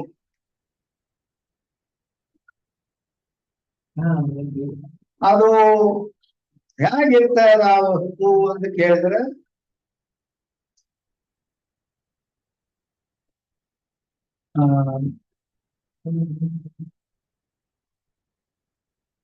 ಅಂದ್ರೆ ಕುಂದ ಹೇಗಿರ್ತದ ಹಾಗ ಅಂತ ಹೇಳಿದ್ರು. ಕುಂದ ಎಲ್ಲರಿಗೂ ಗೊತ್ತಿಲ್ಲ, ಕೆಲವರಿಗೆ ಗೊತ್ತಿಲ್ಲ. ಹೌದಿಲ್ಲ? ಅಂದ್ರೆ ಕೆಲವರಿಗೆ ಕುಂದ ಅಂದ್ಕೊಂಡು ಏನು ಗೊತ್ತಿಲ್ಲ. ಒಬ್ಬೊಬ್ಬರಿಗೆ ಗೊತ್ತಿರ್ತಾರೆ.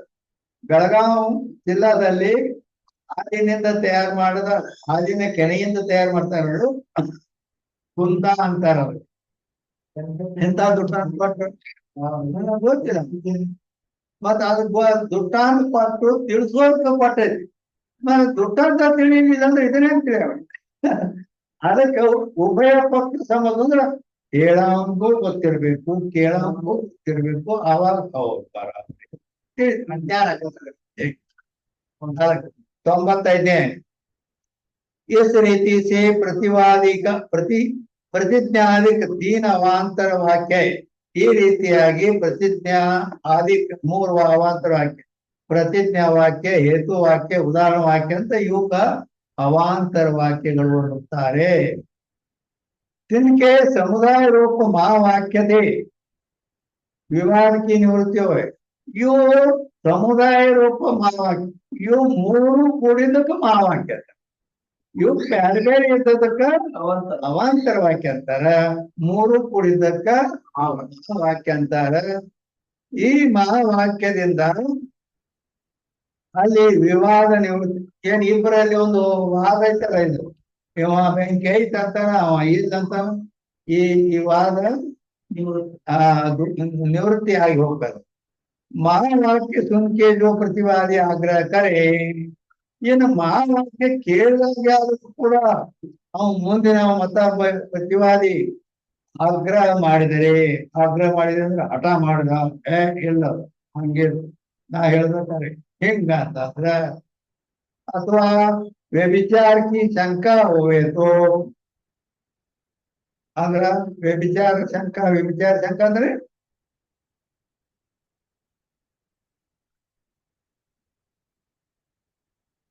ವ್ಯಭಿಚಾರ 2 ಶಬ್ದಗಳು ಬರ್ತಾವ ಇಲ್ಲಿ. ವ್ಯಭಿಚಾರ ಅಂದ್ರ ದೂರವಾಗಿರುವುದು, ಭಿನ್ನವಾಗಿರುವುದು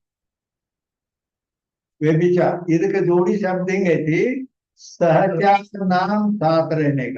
ಸಹಚಾರ ಅಂದ್ರೆ ಕೂಡಿರು, ವ್ಯಭಿಚಾರ ಅಂದ್ರೆ ಬೇರೆ ಬೇರೆ ಇರು. ಗೊತ್ತಾಗ್ತೇನೆ ವ್ಯಭಿಚಾರ ಅಂದ್ರೇನು? ಬೇರೆ ಬೇರೆ. ಬೇರೆ ಬೇರೆ ಹಿಂಗ ಅಂದ್ರ ಬೆಂಕಿ ಹೋಗಿ ಕೂಡಿರ್ತಾವು ಅಂತ ಸಹಚಾರ ಹೇಳ್ತಾರೆ. ಅದಲ್ಲ ಇಲ್ಲ ಬೇರೆ ಬೇರೆ ಇರ್ತಾವ. ಹಿಂಗ ಶಂಕಾ ಮಾಡಿದರೆ ತರ್ಕ ಸೇಟ್ ಹಾಕಿ ನಿವೃತ್ತಿ ಕರೆ. ಅವೆಲ್ಲ ಕೂಡಿರ್ತಾವ, ಬೇರೆ ಬೇರೆ ಇರ್ತಾವ ಅಂತಂದ್ರ ಅವಾಗ ತರ್ಕದಿಂದ ಅದನ್ನ ನಿವೃತ್ತಿ ಮಾಡ್ಬೇಕು ಅಂತ ಹೇಳಿದ್ರು. ಯಾಕೆ? ಪ್ರಮಾಣಕ ಸಹಕಾರಿ ತರ್ಕ. ತರ್ಕ ಹೇಗಿರ್ಬೇಕು? ಪ್ರಮಾಣಕ್ಕೆ ಸಹಕಾರಿ ಇರ್ಬೇಕು. ಅಂದ್ರ ತಾನು ಬಾಯಿಗೆ ಬಂದದ್ದು ಏನು ಹೇಳ್ಕೊತ ಹೋಗಿ ತರ್ಕ ಮಾಡ್ಕೊತ ಕುಂದ್ರು, ಅದು ಮೂರ್ಖತನ ಆದ. ಆಗ ಅನಿಷ್ಟಕ್ಕೆ ಆಪಾದನಕ್ಕೂ ತರ್ಕ. ಅನಿಷ್ಟ ಆಪಾದನ ತರ್ಕ ಯಾರಿಗ ಇಷ್ಟ ಇಲ್ಲ, ಯಾರಿಗ ಅದು ಒಪ್ಪಿಗಿಲ್ಲ ಅಂತದನ್ನ ಹೇಳ್ಕೋತ ಕೂತ್ರ ಅಂದ್ರ ಅದು ಇನ್ನೊಬ್ಬರಿಗೆ ಅದು ಆಪಾದನ, ಅದು ಇಷ್ಟ ಇಲ್ಲದನ್ನ ತಂದು ಕೊಡೋದಕ್ಕ ಅದಕ್ಕ ತರ್ಕ ಅಂತಾರೆ. ಅನಿಷ್ಟ ಆಪಾದನಕ್ಕೂ ತರ್ಕ ಅಂದ್ರೆ ಅವ್ರು ಯಾರಿಗೆ ಒಪ್ಪಿಗಿಲ್ಲ ಅದನ್ನ, ಅಂದ್ರೆ ಇಲ್ಲಿ ಮುಂದೆ ಬರ್ತದ ಅದು.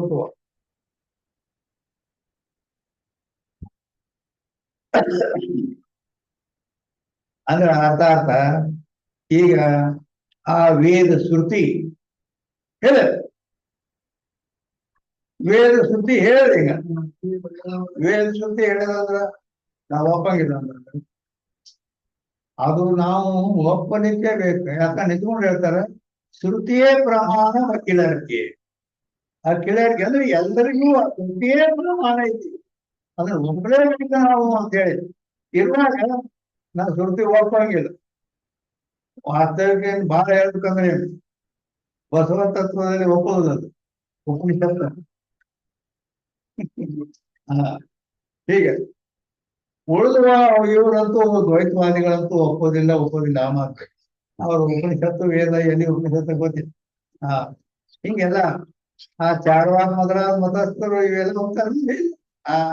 ಅಂದ ಮೇಲೆ ಅದಕ್ಕ ಈ ನಮ್ಮ ವೇದ ಉಪನಿಷತ್ತುಗಳನ್ನ ಇವು ಪ್ರಮಾಣಗಳನ್ನು ಒಪ್ಪುವವ್ರಿಗೆ ಇದು ಅದ ಅನಿಷ್ಟ ತಂದು ಕೊಡ್ತದೆ. ಇದು ಏನೋ ಒಬ್ಬ ಬ್ಯಾರೆ ಇರ್ತದೆ, ಹೊಗಿ ಬ್ಯಾರೆ, ಬೆಂಕಿ ಬ್ಯಾರೆ ಇರ್ತದೆ, ಜೀವ ಬ್ಯಾರೆ, ಪರಮಾತ್ಮ ಬ್ರಹ್ಮ ಬ್ಯಾರೆ. ಹಿಂಗ್ ಅನ್ಕೊಂಡ್ ಕೂತಂದ್ರ ಅದು ಶ್ರುತಿ ಹೇಳೈತಿ, ಹೌದಿಲ್ಲ? ವೇದ ಉಪನಿಷತ್ತುಗಳು ಹೇಳ್ಯಾವ ಜೀವ ಬ್ರಹ್ಮರು ಏಕತ್ವ ಹೇಳ.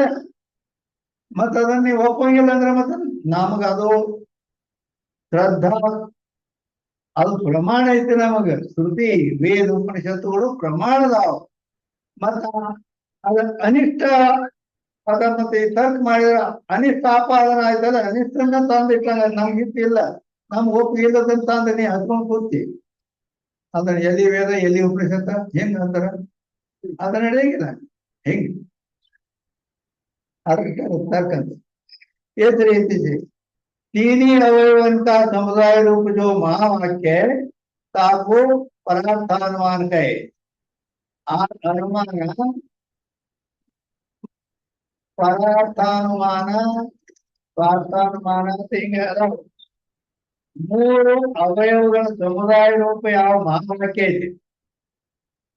ಮೂರು ವಾಕ್ಯಗಳದಾವ. ಪರ್ವತೋ ವನ್ಯಮಾನ್, ಭೂಮಾನ್, ಮಾನಸ. ಹಿಂಗ್ ಎದ್ದದ್ದು ಅದು ಪರಾರ್ಥಾನುಮಾನ ಅಂತಾರ. ಅದಕ್ಕೆ ಏನು ಅವಯವಗಳ ಸಮುದಾಯಕ್ಕ ಮಹಾವಾಕ್ಯ ಅಂತಾರ. ಅದಕ್ಕನ ಪರಾರ್ಥಾನುಮಾನ ಅಂತಾರ. ಅಂದ್ರೆ ಇನ್ನೊಬ್ಬರಿಗೆ ಹೇಳ್ಕೊಂಡು ಉಪಯೋಗ ಆಗ್ತಾವ. ಇಷ್ಟೇ ಉತ್ತರ ಅನುಮಿತಿ ಹೋಗೋ ಪರಾರ್ಥಾನುಮಿತಿ. ಈ ವಾಕ್ಯ ಪ್ರಯೋಗ ಆದ ನಂತರದಲ್ಲಿ ಏನು ಅನಿಮಿತಿ ಅನುಮಾನ ಪ್ರಮಾಣದಿಂದ ಅನುಮಿತಿ ಜ್ಞಾನ ಆಕದ, ಅರ್ಥಾತ್ ಬೆಂಕಿ ಜ್ಞಾನ ಆಕತಿ. ಅವಾಗ ಅದು ಅದಕ್ಕೆ ಪರಾರ್ಥಾನುಮಾನ. ಒಬ್ಬನು ಇನ್ನೊಬ್ಬಗೆ ತಿಳಿಸಿ ಹೇಳಿದ್ ಅದಕ್ಕೆ ಪರಾರ್ಥಾನುಮಾನ. ತಾನೇ ತಿಳ್ಕೊಂಡ್ರ ಸ್ವಾರ್ಥ. ಏನ ವೇದಾಂತ ವಿಷಯ ಉಪಯೋಗಿ ಅನುಮಾನ ನಿರ್ಧಾರ. ಈ ವೇದಾಂತದಲ್ಲಿ ಉಪಯೋಗಿಯಾದ ಅನುಮಾನವನ್ನು ನಿರ್ಮಾಣ ಮಾಡ್ತಾರೆ. ಅಂದ್ರ ತಾತ್ಪರ್ಯ ಏನಂದ್ರ ಈ ಅನುಮಾನ ಪ್ರಮಾಣವನ್ನು ನ್ಯಾಯಶಾಸ್ತ್ರದಲ್ಲಿಯೂ ಒಪ್ಪಿದ್ದಾರೆ. ಅವರು ಹೇಳ್ತಾರೆ ಅನುಮಾನ ಪ್ರಮಾಣ, ವೇದಾಂತದಲ್ಲಿನೂ ಅನುಮಾನ ಪ್ರಮಾಣ ಹೇಳ್ತಾರೆ, ಹೌದಿಲ್ಲ? ಆದರೆ ವೇದಾಂತದಲ್ಲಿ ಈ ಅನುಮಾನ ಪ್ರಮಾಣದ ಉಪಯೋಗಿ ಅದನ್ನ ಈಗ ನಿಶ್ಚಯ ಮಾಡ್ತಾರೆ. ಯಾಕಂದ್ರೆ ಒಂದು ಪ್ರಮಾಣ ತಗೋತೇವೆ, ಅದರಿಂದ ನಮ್ಗೆ ಏನ್ ಲಾಭ ಇರ್ಬೇಕಲ್ಲ. ಹೇಗೆ वेदांत वाक्यन से जीव में ब्रह्म का ಅಭೇದ ನೀಡುತ್ತೆ. ವೇದಾಂತ ವಾಕ್ಯಗಳಲ್ಲಿ ಜೀವನಲ್ಲಿ ಬ್ರಹ್ಮದ ಅಭೇದ ಅಂತಕ್ಕಂಥದ್ದು ನಿಶ್ಚಯ ಐತೆ. ಜೀವ ಬ್ರಹ್ಮರ ಏಕತ್ವವೇ ಇಲ್ಲಿ ನಿಶ್ಚಯ ಐತಿ. तो अनुमान से भी इस रीति से सिद्ध. ಆ ಜೀವ ಬ್ರಹ್ಮರ ಏಕತ್ವವನ್ನು ಅನುಮಾನದಿಂದಲೂ ಕೂಡ ಇಲ್ಲಿ ಸಿದ್ಧ ಮಾಡಲ್ಪಡುತ್ತದೆ. ಹೇಗೆ? ಯಾಕ ವೇದಾಂತ ಜೀವ ಬ್ರಹ್ಮರ ಏಕತ್ವವೇ ವೇದಾಂತ ವಿಷಯ ಇದೆ, ಅದನ್ನೇ ಸಿದ್ಧ ಮಾಡುವುದಿದೆ. ಹೇಗೆ? ಈಗ ಇಲ್ಲಿ ಅನುಮಾನದಿಂದ ಈ ವೇದಾಂತಕ್ಕೆ ಉಪಯೋಗಿಯಾದ ಅನುಮಾನ ಹೇಳ್ತಾರೆ. ಜೀವೋ ಬ್ರಹ್ಮ ಭಿನ್ನ ಚೇತನತ್ವ ಯತ್ರ ಯತ್ರ ಚೇತನತ್ವಂ ತತ್ರ ತತ್ರ ಬ್ರಹ್ಮವೇದ ಯಥಾ ಬ್ರಹ್ಮಣಿ. ಅಂದರೆ ಜೀವೋ ಬ್ರಹ್ಮ ಭಿನ್ನ, ಜೀವನು ಬ್ರಹ್ಮಕ್ಕೆ ಅಭಿನ್ನನಾಗಿದ್ದಾನೆ. ಜೀವ ಬ್ರಹ್ಮ ಸ್ವರೂಪನೇ ಇದ್ದಾನೆ.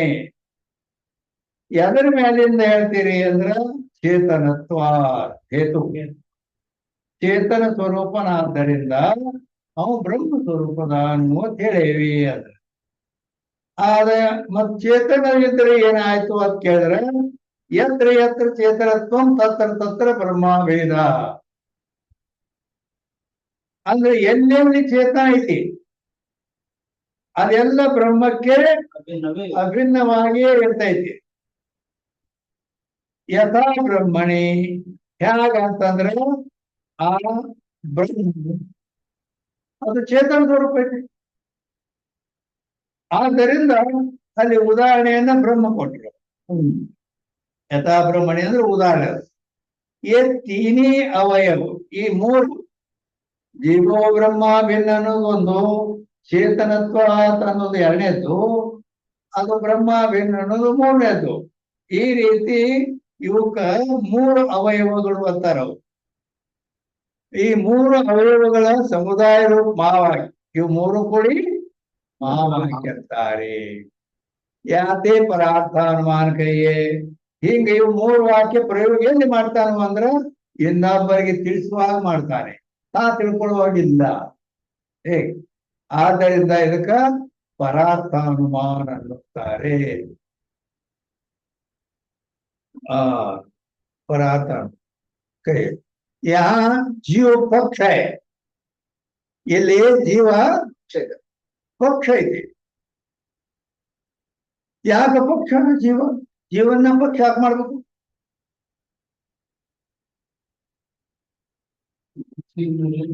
ಹೌದಿಲ್ಲ? ಪಕ್ಷ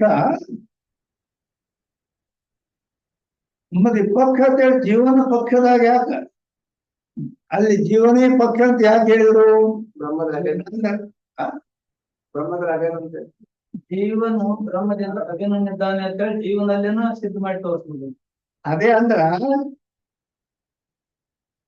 ತಂದಿದ್ದೋ ಸಾಧ್ಯವಾದ ಪಕ್ಷ, ಸಂಶಯ ಎಲ್ಲೈತೆ ಅದು ಪಕ್ಷ ಐತಿ.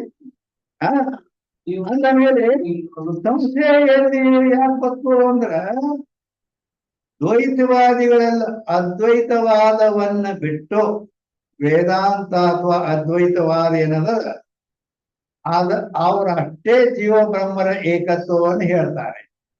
ಉಳಿದ ಎಲ್ಲರೂ ಜೀವ ಬ್ಯಾರೆ, ಬ್ರಹ್ಮ ಬ್ಯಾರೆ, ಜೀವ ಬ್ಯಾರೆ, ದೇವ್ರ ಬ್ಯಾರೆ ಎಲ್ಲ ಹಾಗೆ ಹೇಳ್ತಾರ. ಆದ್ರಿಂದ ಅವರು ಬ್ಯಾರೆ ಭಿನ್ನ ಹೇಳ್ತಾರೋ, ಇವ್ರ ಅಭಿನ್ನ ಹೇಳ್ತಾರೋ ಸಂಶಯ. ಅದಕ್ಕಾಗಿ ಎಲ್ಲಿ ಸಂಶಯ ಇರ್ತದ ಅದನ್ನ ಪಕ್ಷವಾಗಿ ಇಟ್ಕೋಬೇಕು ಅಂತನೇ ಹೇಗ ಅದಕ್ಕೆ ಜೀವ ಪಕ್ಷ ಅಂತ ಹೇಳ್ಯಾರ. ಬ್ರಹ್ಮಭೇದ ಸಾಧ್ಯ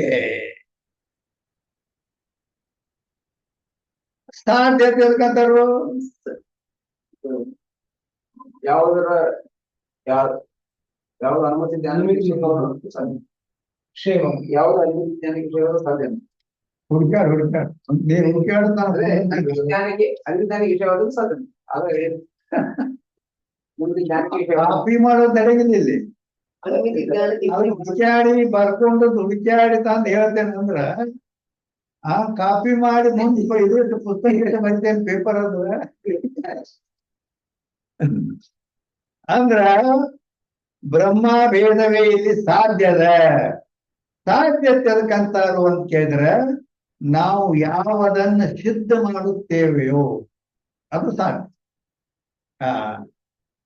ಅಲ್ಲಿ ಬೆಂಕಿ ಸಾಧ್ಯ ಯಾಕಂತಾರು ಅಂತ ಕೇಳಿದ್ರೆ ನಾವು ಪರ್ವತದಲ್ಲಿ ಬೆಂಕಿಯನ್ನೇ ಸಿದ್ಧ ಮಾಡ್ತೀವಿ, ಆದ್ದರಿಂದ ಬೆಂಕಿ ಸಾಧ್ಯ ಆಯ್ತಾ ಇದೆ. ಇಲ್ಲಿ ಜೀವ ಬ್ರಹ್ಮರ ಏಕತ್ವವೇ ಸಾಧ್ಯ ಐತಿ. ಆದ್ದರಿಂದ ಅದು ಸಾಧ್ಯ. ಯಾಕ ಅದನ್ನೇ ಸಿದ್ಧ ಮಾಡ್ತೇವೆ ನಾವು. ಜೀವ ಬ್ರಹ್ಮರ ಏಕ, ಜೀವನೇ ಬ್ರಹ್ಮ, ಜೀವೋ ಬ್ರಹ್ಮ ಇವನ ಬ್ರಹ್ಮ ಸತ್ಯ ಜಗನ್ ಪರಮ ಜೀವರ ನೊಂದು ಕೂಡಲೇ ನಿಜಗಳು ಹೇಳ್ತಾರೆ. ಅದಕ್ಕ ಯಾವ್ದನ್ನ ಸಿದ್ಧ ಮಾಡ್ತೀವಿ ಅದಕ್ಕೆ ಸಾಧ್ಯ ಅಂತಾರ. ಚೇತನತ್ವ ಹೇತು ಅದಕ್ಕೆ ಕಾರಣ ಏನಂದ್ರೆ ಚೇತನತ್ವ ಕಾರಣ ಐತಿ. ಜೀವನೂ ಚೇತನದನ, ಬ್ರಹ್ಮವು ಚೇತನದ. ಇದು ಹಾಲ ಅದ, ಇದು ಹಾಲ ಅದ. ಅದಕ್ಕೆ ಯಾರು ಕೊಡ್ತಾವ. ಮತ್ ಹಾಲ ಎಣ್ಣೆ ಕುಡಿಸ್ತೇನೆ ಅಂದ್ರೆ ಹಿಂಗೇನ್ ಮಾಡಿಲ್ಲ. ಅದಕ್ಕೆ ಚೇತನ ಇದ್ರಿಂದ ನಾವು ಎರಡಕ್ಕೂ ಅಭೇದ ಹೇಳ್ತೀವಿ. ಹೇತು ಕಾರಣ. ಬ್ರಹ್ಮ ದುಷ್ಟ ಅಂತ ಬ್ರಹ್ಮ ದುಷ್ಟ ಅಂತಂದ್ರ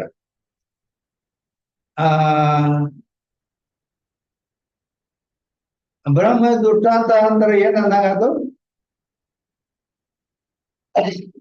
ಬ್ರಹ್ಮ ದುಷ್ಟ ಅಂತಂದ್ರ ಬ್ರಹ್ಮ ಚೇತನದ, ಬ್ರಹ್ಮ ಚೇತನ ಐತಿಲ್ಲೋ, ವ್ಯಾಪಕ ಚೈತನ್ಯ ಅದು. ಚೈತನ್ಯ ಅಂದ್ರೆ ಹೇಳ್ತಾರೆ ಚೈತನ್ಯದ ಲಕ್ಷಣೆ ಯಾವುದು ಜ್ಞಾನ ಸ್ವರೂಪವಾಗಿರ್ಬೋದು. ಪ್ರಪಂಚವನ್ನು ಯಾವುದು ತಿಳಿಯುತ್ತದೆಯೋ ಮತ್ತು ಅನ್ಯವಾದ ಮನ ಇಂದ್ರಿಯಾದಿಗಳಿಂದ ತಿಳಿಯಲು ಯಾವುದು ಸಾಧ್ಯವಿಲ್ಲವೋ ಅದು ಚೇತನ. ಹಂಗ ಪೂರ ಹೇಳ್ಬೋದು. ಅರ್ಧಂಬರ್ಧ ಹೇಳೋದು, ಅರ್ಧಂಬರ್ಧ ಬಿಡಿಸೋದು. ಅದು ಹೇಳ್ದಂಗೂ ಅಲ್ಲ ಬಿಟ್ಟಂಗೂ ಅಲ್ಲ, ಅದು ಪೂರ ಹೇಳಿಲ್ಲ ಹಂಗೆ ಆ ಅಂದ್ರೆ ಸಾರ್ಥಕ ಆಕೈತೆ ಅಂದ್ರೆ ಹೇಳಿದ್ದಕ್ಕೂ ಸಾರ್ಥಕ ಒಂದು ಹೌದಪ್ಪ ಅದನ್ನ ಕೇಳಿ ಇನ್ನೊಬ್ಬರಿಗೆ ಲಾಭ ಆಕೈತೆ ಅವ್ರಿಗೆ ನೆನಪಾಕತಿ. ಆ ಅಂದರೆ ಚೈತನ್ಯ ತಿಳ್ಕಂತಾರು ಅಂತ ಕೇಳಿದ್ರೆ ಯಾವುದು ಜ್ಞಾನ ಸ್ವರೂಪವಿದೆಯೋ ಘಟಪಟಾದಿ ಸರ್ವ ಪ್ರಪಂಚವನ್ನು ತಿಳಿಯುತ್ತದೆಯೋ ತಾನು ಮಾತ್ರ ಮನ ಇಂದ್ರಿಯಾದಿ ಯಾವುದರಿಂದಲೂ ತಿಳಿಸಿಕೊಳ್ಳುವುದಿಲ್ಲವೋ ಅದಕ್ಕೆ ಚೈತನ್ಯವೆನ್ನುತ್ತಾರೆ. ಹಿಂಗ್ ಹೇಳಿದ್ರೆ ಬರಾಬರಿ ತಿಳಿದಿತ್ತು. ಕುಂಕುಮ ಮಾಡಿ ಅರ್ಧಂಬರ್ಧ ಹೇಳುದು ಅರ್ಧ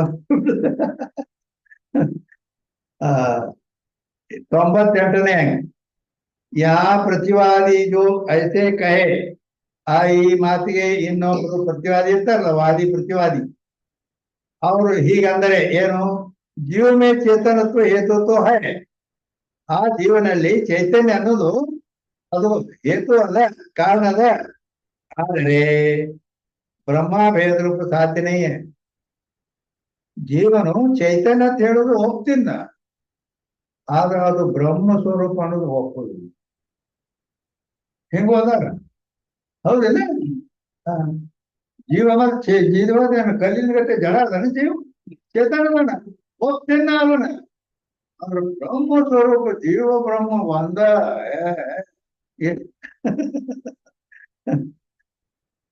ये रहते साध्य नहीं इस रीति से पक्ष में चेतनत्व हेतु का ब्रह्मा भेद रूप साध्य से वे विचार की क्षमता वे विचार अंदर प्यारे प्यारे आ ब्रह्म प्यारे जीव प्यारे ಯಾಕ ಅದು ಕೂಡಿರೋದಕ್ಕ ಸಹಜ ಆಗ್ತಾರ ಬ್ಯಾರೆ ಬ್ಯಾರೆ ಇರೋದಕ್ಕ ವ್ಯಭಿಚಾರ ಅಂತಾರ ಆ ಜೀವ ಬೇರೆ ಬ್ರಹ್ಮ ಬೇರೆ ಹಿಂಗ ಹೇಳ ಆದ್ದರಿಂದ ಇಲ್ಲಿ ವ್ಯಭಿಚಾರ ಶಂಕಾ ಮಾಡಿದ್ದಾದ್ರೆ ತರ್ಕ ಸೇ ಶಂಕಾಕಿ ನಿವೃತ್ತಿ ಹೋವೆ ಆ ತರ್ಕದಿಂದ ಈ ವ್ಯಭಿಚಾರ ಶಂಕ ಏನೈತಲ್ಲ ಜೀವ ಬ್ಯಾರೆ ಬ್ರಹ್ಮ ಬ್ಯಾರೆ ಅನ್ನು ಇದು ನಿವೃತ್ತಿ ಆಕೈತಿ ಅಂತ ಹೇಳಿದ್ರು.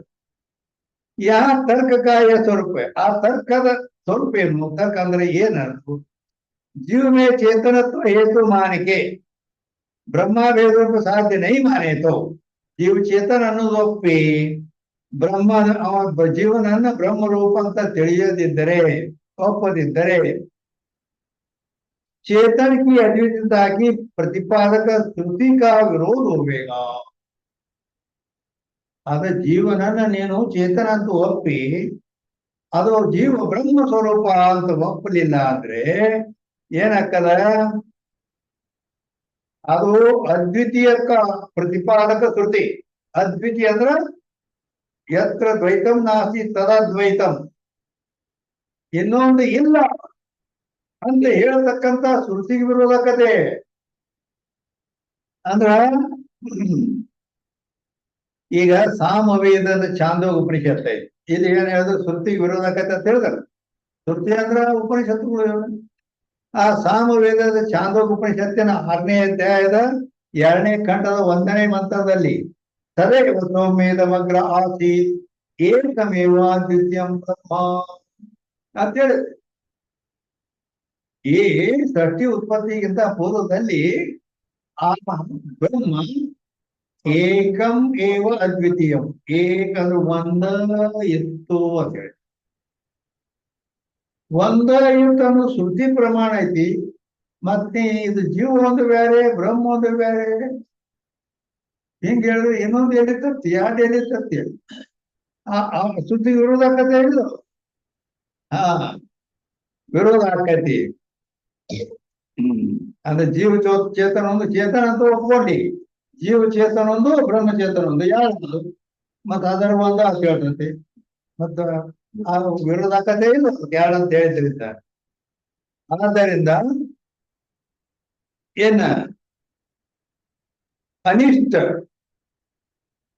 ಅನಿಷ್ಟಕ ಆಪಾದನ ತರ್ಕ ಆದ್ದರಿಂದ ಈಗ ಮತ್ತ ಆ ಶ್ರುತಿಗೆ ವಿರೋಧ ಬಂದ್ರ ನಿಜಕೊಂಡು ಹೇಳ್ತಾರ ಶ್ರುತಿ ವಿರಹಿತ ಮತವ ನುಡಿಯುವುದೇ ಚಂದ. ಶ್ರುತಿಗೆ ನಾಟ್ ಪ್ರಾಬ್ಲಮ್. ಪ್ರಪಂಚ ವ್ಯಾವಹಾರಿಕ ಪ್ರಪಂಚ ಬಂದ್ರಲ್ಲ, ವ್ಯಾವಹಾರಿಕ ಪ್ರಪಂಚ ವ್ಯಾವಹಾರಿಕ ಅಂತ ಎದಕ್ಕಂತಾರು ಅಂತಂದ್ರ ಬ್ರಹ್ಮಜ್ಞಾನ ವಿರಾಜಾಕ ಬಾದು ಹೋವೇನೆ ಸೋ ವ್ಯಾವಹಾರಿಕ. ಬ್ರಹ್ಮಜ್ಞಾನವಿಲ್ಲದೆ ಯಾವುದು ಬಾಧಿಸೋದಿಲ್ಲೋ ಸುಳ್ಳಾಗೋದಿಲ್ಲೋ ಅದಕ್ಕೆ ವ್ಯಾವಹಾರಿಕ. ಬ್ರಹ್ಮಜ್ಞಾನದಿಂದ ಮಾತ್ರ ಬಾಧಿಸ್ತೈತೆ, ಅದು ಸುಳ್ಳಾಗತೆ. ಬ್ರಹ್ಮಜ್ಞಾನ ಬಿಟ್ಟು ಯಾವುದಿಂದಲೂ ಸುಳ್ಳಾಗುವುದಿಲ್ಲ, ಅದಕ್ಕೆ ವ್ಯಾವಹಾರಿಕ ಅಂತ. ಆ ವ್ಯಾವಹಾರಿಕ ಪ್ರಪಂಚ ಮುಂದೇನದ? ವ್ಯಾವಹಾರಿಕ ಪ್ರಪಂಚ ಮಿಥ್ಯಾ ಮಿಥ್ಯಾ ಅಂತ ಹೇಳ್ಕಂತ. ಜ್ಞಾನ ಬಾಧ್ಯತ್ವಂ ಇತಿ ಮಿಥ್ಯತ್ವ. ಜ್ಞಾನ ಬಾಧ್ಯತ್ವಂ ಇತಿ ಮಿಥ್ಯತ್ವ. ಜ್ಞಾನದಿಂದ ಯಾವುದು ಬಾಧವಾಗುತ್ತದೆ? ಕರೆಕ್ಟ್ ಐತಿ. ಆದರೆ ನೀ ಹೇಳೋದಕ್ಕಿಂತ ನಾವೊಂದು ಬೇರೆ ಹೇಳ್ತೀನಿ. ಮಿಥ್ಯಾ ಅಂತ ಎದಕ್ಕಂತಾರೆ ಅಂತಂದ್ರ ಅನಿರ್ವಚನೀಯತ್ವಂ ಮಿಥ್ಯತ್ವಂ. ಅನಿರ್ವಚನೀಯತ್ವಂ ಮಿಥ್ಯತ್ವಂ. ಯಾವುದು ಅನಿರ್ವಚನೀಯವಾಗಿರುವುದು ಅದು ಬರೋಬರಿ. ಅದಕ್ಕಿಂತನೂ ಬೇರೆ ಹೇಳಿ. ನೀ ಎಷ್ಟು ಹೇಳ್ತೀರ ಅದಕ್ಕಿಂತನೂ ಬೇರೆ ಹೇಳ. ಇನ್ನ ಏನಿದ್ರೆ ಹೇಳ್ಬಿಡ್ತಾರೆ. ಯಾಕಂದ್ರ ಅದೇ ನಾವು ಪ್ರವಚನ ಕುಂದಿರ್ತೇವಲ್ಲ, ಒಮ್ಮೊಮ್ಮೆ ಸಿದ್ಧಾರ್ಥ ಮಾಡಿದಾಗ ನಾನು ನೋಡಿನಿ 20 ಮಂದಿ ಹೇಳಿದ್ಮೇಲೆ ನಾನು ಕೊಟ್ಟ ಒಂದ ವಿಷಯ. 20 ಮಂದಿ ಪ್ರವಚನ ಮಾಡ್ಯಾರ ಅದ ವಿಷಯ ಬಗ್ಗೆನ. ಹಿಂದಿಗಡೆ ನಂಬರ್ ಬಂದತ್ತೆ. ಅವ್ರು ಹೇಳಿದ್ದು ಹೇಳ್ಬಾರ್ದು, ಅವ್ರು ಕೊಟ್ಟ ಪ್ರಮಾಣ ನಾವು ಕೊಡಬಾರ್ದು, ಅವ್ರು ಹೇಳಿದ ದೃಷ್ಟಾಂತ ನಾವು ಕೊಡಬಾರ್ದು. ಅದಕ್ಕಿಂತ ಬೇರೆನೇ ಇರ್ಬೇಕು. ಹೌದಲ್ಲ? ಆ ರೀತಿ. ಅಂದರೆ ಮಿಥ್ಯಾ ಅಂತ ಅನ್ನೋದು, ಮಿಥ್ಯಾದ ಲಕ್ಷಣ ಏನು ಅಂತ ಕೇಳಿದ್ರೆ, ನಾ ಸರ್ವಸಾಧಾರಣ ನೀವು ಎಂದು ಕೇಳಲಾರ್ದನು ಹೇಳ್ತಿರ್ತೇನೆ. ನಮ್ಮಲ್ಲಿ ಏನ್ ಸಿಗ್ತದಂದ್ರ, ಅವ್ರು ಎಲ್ಲಿ ಕೇಳಿಲ್ಲ ಅಂತವನು ಕೆಲವು ಸಿಗ್ತಾವ. ಅವು ಕೆಲವು ಇದ್ದದ್ದು ಬರ್ತಾವು, ಕೆಲವು ಹೊಸಾವು ಎಂದು ಕೇಳಿಲ್ಲ ಅಂತವನು ಬರ್ತಾವ. ಇನ್ನೇನ ಅವ್ರು ನಮ್ಮ ಶಾಸ್ತ್ರ ಯಾರು ಕೇಳ್ಕೊಂಡ್ ಬಂದಾರ, ಮತ್ ನಮಗ್ ಕೇಳ್ಯಾರ ಮತ್ ಅವ್ರಿಗೆ ಗೊತ್ತಿರ್ತಾವ. ಹೀಗ ಅಂದ್ರ ಮಿಥ್ಯಾ ಅಂತ ಎದಕ್ಕೆ ಅನೇಬೇಕು ಅಂತ ಕೇಳಿದ್ರೆ, ಸದ್ವಿತ್ತತ್ವ ಮಿಥ್ಯತ್ವ. ಸದ್ವಿತ್ತತ್ವ ಮಿಥ್ಯತ್ವ ಅಂದ್ರ ಸತ್ಯ ವಸ್ತುವಿಗಿಂತ ಭಿನ್ನ ಯಾವ್ದಿರ್ತದೆ ಅದು ಮಿಥ್ಯಾ ಇರ್ತದೆ. ಇದು ಸತ್ಯ ಇದ್ರೆ ಅದಕ್ಕೆ ಬೇರೆ ಮಿಥ್ಯೆ ಇರ್ತದೆ. ಹೌದಿಲ್ಲ? ಅದಕ್ಕೆ ಸಂಸ್ಕೃತದಲ್ಲಿ ಸದ್ವಿತ್ತತ್ವ ಮಿಥ್ಯತ್ವ. ನಮ್ಮ ಹೆಚ್ಚಾನೆಚ್ಚು ಸಂಸ್ಕೃತದಲ್ಲೇ ಇರ್ತಾವ ಎಲ್ಲ ಪ್ರಮಾಣಗಳಾಗ್ಲಿ ಎಲ್ಲ. ಯಾಕಂದ್ರೆ ಶ್ರುತಿ ಪ್ರಮಾಣವೇ ನಮ್ಮ ಅಖಿಲ. ಶ್ರುತಿಯೇ ಪ್ರಮಾಣ ವಕೀಲರಿಗೆ ಅಂತ ನಿಂತ್ಕೊಂಡಿದ್ದಾರೆ. ಸದ್ವಿತ್ತತ್ವ ಮಿಥ್ಯತ್ವಂ. ಸತ್ಯ ವಸ್ತುವಿಗಿಂತ ಯಾವುದು ಭಿನ್ನಿರ್ತದೆ ಅದು ಮಿಥ್ಯೆ ಇರ್ತದೆ ಅಂತ ಹೇಳಿದ್ರು. ಹಾಗಾದರೆ ಸದ್ವಸ್ತು ತಿಳ್ಕತಾರೆ, ಸತ್ಯ ತಿಳ್ಕತಾರೆ. ಸತ್ಯಕ್ಕಿಂತ ಭಿನ್ನವಾದದ್ದು ಮಿಥ್ಯ. ಅದು ಸತ್ಯ ಇದರಿಂದ ಮಿಥ್ಯ ಅನ್ನೋದು ಅದಕ್ಕೆ ಬೇರೆ. ಹಂಗಾರೆ ಸತ್ಯ ತಿಳ್ಕೊಂತಾರೆ. ತ್ರಿಕಾಲ ಬಾಧ್ಯತ್ವಂ ಸರಿ. ತ್ರಿಕಾಲದಲ್ಲಿ ಯಾವುದು ಬಾಧ ಬಂದಿಲ್ಲವೋ ಅದು ಸರಿ. ಯಾವ ಭಾರತ ನೀ ಹೇಳ್ಕೊಂಡು ಬೇರೆ ಹೇಳ. ಮತ್ ನಾ ಬ್ಯಾರೆ ಹೇಳ್ತೇನಂದ್ರ ನಿನಗಿಂತ ಭಾರಿನೇ ಇರ್ತದ. ಮತ್ತೇನ್ರ ಈಗ ಚಿಲ್ಲರ್ ಪೈಸಾ ಇಲ್ಲ, ಅದು ಬಹಳ ಮಹತ್ವದ ಇರ್ತದೆ.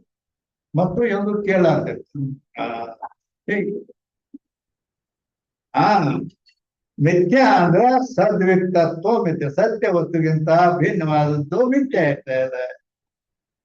ಹಂಗಾರೆ ಸತ್ಯಕ್ಕಿಂತ ಭಿನ್ನ ಅಂದ್ರಿ ಸತ್ಯ ತಿಳ್ಕೊಂತಾರಪ್ಪ ಅಂತ ಕೇಳಿದ್ರಿ. ತತ್ವಂಚ ಪ್ರಮಾಣ ಸಿದ್ಧತ್ವಂ. ಅದಕ್ಕೆ ಅನಬೇಕು ಯಾವುದು ಪ್ರಮಾಣದಿಂದ ಸಿದ್ಧವಾಗಿದೆಯೋ ಅದು ಸತ್ಯ. ಆ ಶ್ರುತಿ ಮೊದಲಾದ ಪ್ರಮಾಣಗಳಿಂದ ಸಿದ್ಧ ಆಗಬೇಕದು. ಸದೇವ ಸೌಮ್ಯೇಕಮೇವ ನಿತ್ಯಂ ಬ್ರಹ್ಮ ಅಂತ ಸಾಮವೇದದ ಚಂದ್ರ ಉಪನಿಷತ್ತಿನ 6ನೇ ಅಧ್ಯಾಯದಲ್ಲಿ ಬರ್ತದೆ. ಸತ್ ಸತ್ತೇವ ಸತ್ ಸತ್ ಅಂದ್ರ ಅದಕ್ಕ ಶ್ರುತಿ ಪ್ರಮಾಣ ಸತ್ ಅನ್ನೋದಕ್ಕ ಐತಿ. ಅದಕ್ಕ ಸತ್ವಂಚ ಪ್ರಮಾಣ ಸಿದ್ಧತ್ವಂ ಸತ್ಯ ಅಂತ ಅದಕ್ಕೆ ಅನಬೇಕು ಯಾವುದು ಶ್ರುತಿ ಮೊದಲಾದ ಪ್ರಮಾಣಗಳಿಂದ ಸಿದ್ಧ ಆಗಿರ್ಬೇಕು, ಅದಕ್ಕೆ ಸತ್ಯ ಅನಬೇಕು. ಮತ್ ನೀವು ಜಗತ್ತಿನ ಎಲ್ಲಾ ಪದಾರ್ಥಗಳಿಗೆ ಸತ್ಯ ಅನ್ಬೋದು, ಕೆಲವರು ಜಗತ್ತಿಗೆ ಸತ್ಯ ಅನ್ಕೋತಾರೆ, ಹೌದಿಲ್ಲ? ಆದ್ರೆ ಅದು ಪ್ರಮಾಣ ಸಿದ್ಧಿಲ್ಲ. ಅದಕ್ಕೆ ಪ್ರಮಾಣದಿಂದ ಸಿದ್ಧ ಆಗ್ಬಾರ್ದು ಸತ್ಯ. ಅದು ಶ್ರುತಿ ವೇದ ಉಪನಿಷತ್ ಮೊದಲಾದವುಗಳಿಂದ ಸಿದ್ಧ ಆಗತ್ತೆ. ಏನಾದ್ರು ಸತ್ಯ ಅದಕ್ಕೆ ಅನಬೇಕು ಅಂದ್ರೆ ಪ್ರಮಾಣದಿಂದ ಸಿದ್ಧವಾದದಕ್ಕ ಸತ್ಯ ಅನಬೇಕು ಅಂತ ಹೇಳಿದ್ರೆ, ಅಂದ್ರೆ ಪ್ರಮಾಣದಿಂದ ಸಿದ್ಧವಾದದಕ್ಕ ಸತ್ ಅಂತ ಅಂದರೆ ಪ್ರಮಾಣ ಅದಕ್ಕೆ ಅನ್ನುತ್ತಾರೆ ಕೇಳಿದ್ರೆ ಹೌದಿಲ್ಲ? ಪ್ರಮಾ ಜ್ಞಾನಕ್ಕೆ ಯಾವುದು ಕಾರಣವಾಗಿದೆಯೋ ಅದು ಪ್ರಮಾ ಜ್ಞಾನಕ್ಕೆ ಯಾವುದು ಕಾರಣವಾಗಿರುವುದು ಅದು ಪ್ರಮ ಅಂತ ನೆನ್ಕಿತ ಒಂದು ಬೇರೆ. ಮತ್ತ ಅದನ್ನು ನೀ ಏನ್ ಹೇಳ್ತೀಯ ಅವ್ರಿಗಿಂತಾನು ಬೇರೆ ಒಂದಾದ. ಯಾಕಂದ್ರೆ ಉಳಿದ ನಾವ್ ಅಂಗಡಿಯಾಗ ಸಿಗೋದು ಮತ್ತೊಂದ್ ಕಡೆ ಸಿಗೋದೇ ಇಲ್ಲ. ಹೇಗೈತೆ ಅದು ನಮ್ಮ ಅಂಗಡಿ. ಪ್ರಮಾಣ ಅದಕ್ಕೆ ಅನಬೇಕು ಅಂತ ಕೇಳಿದ್ರೆ ಪ್ರಮಾಣತ್ವಂಚ ದೋಷಾ ಸಹಕೃತ ಜ್ಞಾನ ಕಾರಣತ್ವಂ. ಇವೆಲ್ಲ ಸಂಸ್ಕೃತದಲ್ಲಿರೋ ಲಕ್ಷಣಗಳು ಇವೆಲ್ಲ ನಾವು ಕೈಲೇ ಮಾಡಿದ್ದು ಅಲ್ಲ. ಪ್ರಮಾಣತ್ವಂಚ ದೋಷ ಸಹಕೃತ, ದೋಷ ಅಸಹಕೃತ ಮತ್ತು ಜ್ಞಾನಕರಣತ್ವ. ಪ್ರಮಾಣ ಪ್ರಮಾಣ ಅಂತ ಅದಕ್ಕೆ ಅನಬೇಕು ಕನ್ನಡದೊಳಗೆ. ಯಾಕ ಸಂಸ್ಕೃತ ಕೇಳಿದೆ, ಕನ್ನಡದೊಳಗ ಪ್ರಮಾಣತೆ ಅದಕ್ಕೆ ಅಂತಾರಪ್ಪ ಅಂದ್ರ ದೋಷ ಯಾವ ದೋಷದಿಂದನೂ ಕೂಡಿರಬಾರದು.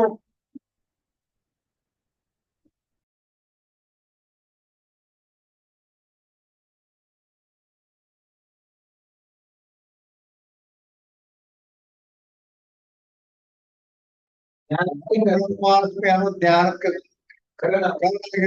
ಸಾಧನ ಆಗಿರ್ಬೇಕು. ಅದಕ್ಕೆ ಅಂತ ಪ್ರಮಾಣವು ಶ್ರುತಿ ವೇದ ಉಪನಿಷತ್ತು ಪ್ರಮಾಣವೇ ಪ್ರಮಾಣ ಅಲ್ಲಿ. ಯಾಕಂದ್ರೆ ಆ ಶ್ರುತಿ ಪ್ರಮಾಣಗಳೇನದಾವಲ್ಲ ಅವು ಅಪೌರುಷೇಯದಾವ, ಪುರುಷ ನಿರ್ಮಿತವಲ್ಲ.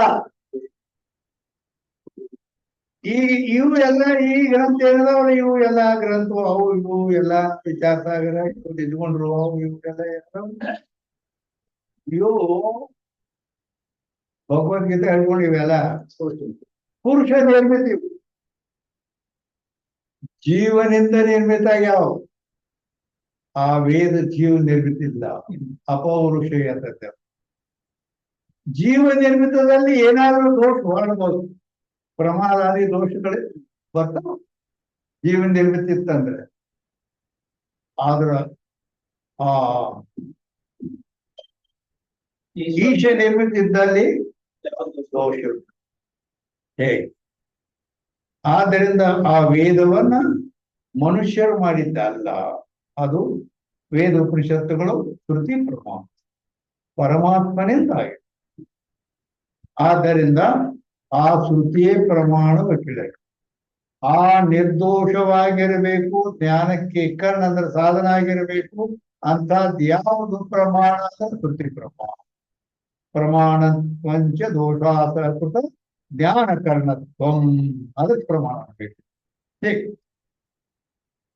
ಗಟ್ಟಿ ಶಾಸ್ತ್ರಿ ಜೋಳ ಅಲ್ಲ. ಆದ್ದರಿಂದ ಇಲ್ಲಿ ಏನಾಯ್ತು, ವ್ಯಾವಹಾರಿಕ ಪ್ರಪಂಚ ಮಿಥ್ಯ, ಜ್ಞಾನ ನಿವರ್ತತ್ವ.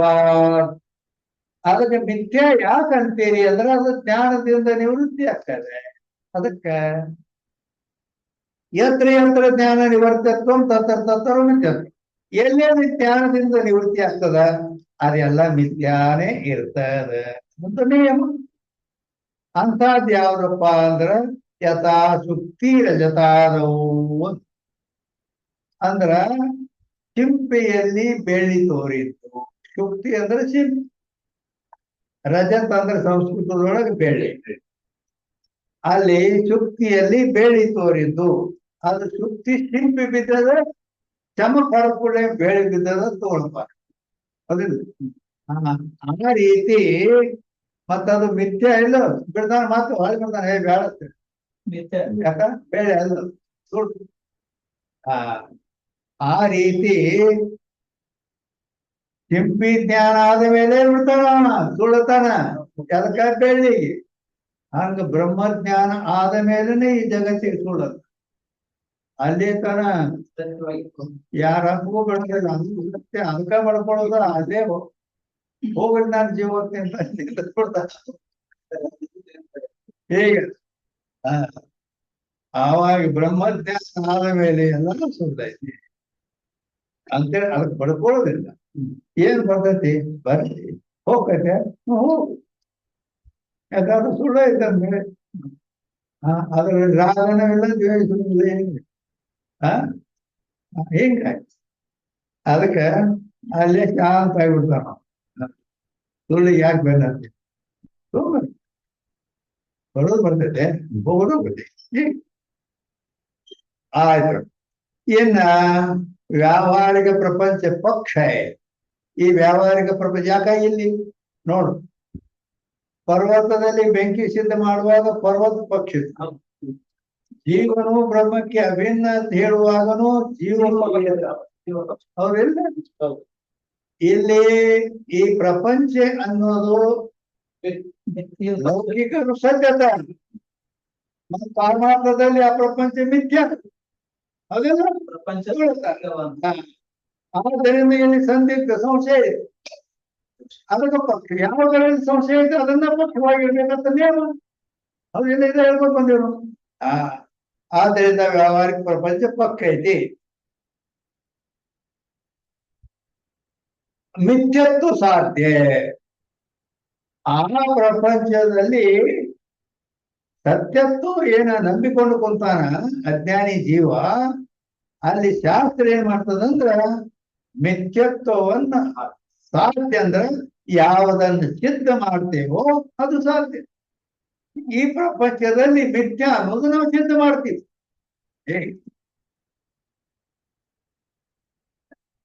ಎದರ ಮೇಲಿಂದ ಸಿದ್ಧ ಮಾಡ್ತೀರಿ ಮಿಥ್ಯ ಕೇಳಿದ್ರೆ ಜ್ಞಾನ ನಿವರ್ತ್ಯ. ಜ್ಞಾನ ನಿವರ್ತ್ಯತ್ವ ಹೇತು. ಹೇತು ಅಂದ್ರೆ ಕಾರಣ. ಜ್ಞಾನದಿಂದ ನಿವೃತ್ತಿ ಆಗ್ತದ, ಆದ್ರಿಂದ ಮಿಥ್ಯ. ಜ್ಞಾನದಿಂದ ಅದು ನಿವೃತ್ತಿ ಆಗ್ತದ, ಆದ್ರಿಂದ ಅದಕ್ಕೆ ಮಿಥ್ಯ ಅಂತೀವಿ ನಾವು.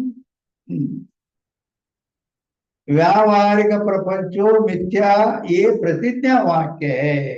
ವ್ಯಾವಹಾರಿಕ ಪ್ರಪಂಚವು ಮಿಥ್ಯಾ ಅಂತ ಅನ್ನೋ ಇಷ್ಟೇನು ಶಬ್ದದಲ್ಲ, ಅದಕ್ಕೆ ಪ್ರತಿಜ್ಞಾ ವಾಕ್ಯ ಅಂತಾರೆ. ಅದಕ್ಕನ ಸಾಧ್ಯ ವಿಶಿಷ್ಟ ಪಕ್ಷ ಬೋಧಕ ವಾಕ್ಯಕ್ಕನ ವಚನ ಪ್ರತಿಜ್ಞಾ. ಅದೇನು ಸಾಧ್ಯ ವಿಶಿಷ್ಟ ಪಕ್ಷ ಬೋಧಕ ವಚನಕ್ಕನ ಪ್ರತಿಜ್ಞಾ ವಾಕ್ಯ ಅನ್ನುತ್ತಾರೆ.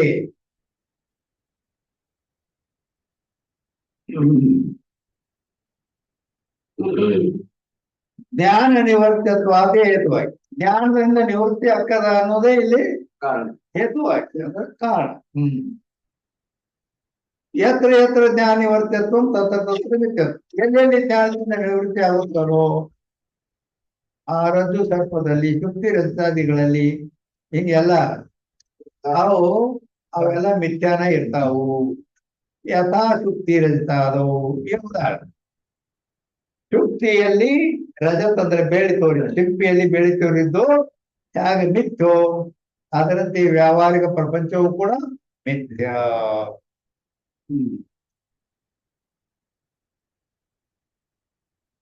ಎಲ್ಲಾ ಸುಳ್ಳು ಅನ್ನೋದು ಸಾಧಾರಣ ಒಂದು 90% ಸುಳ್ಳುತ್ತಾರ ಜಗತ್ತಿನ ಜನ.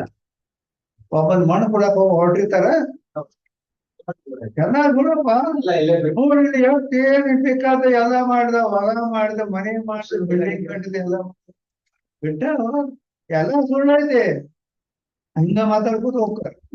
ಎಲ್ಲಿ ತನ ಮಣ್ಣು ಕೊಟ್ಟು ತಿರುಗಿಕೊಂಡು ಜಳಕ ಮಾಡಿದ್ರೆ ಮೂಲ ಹೋದ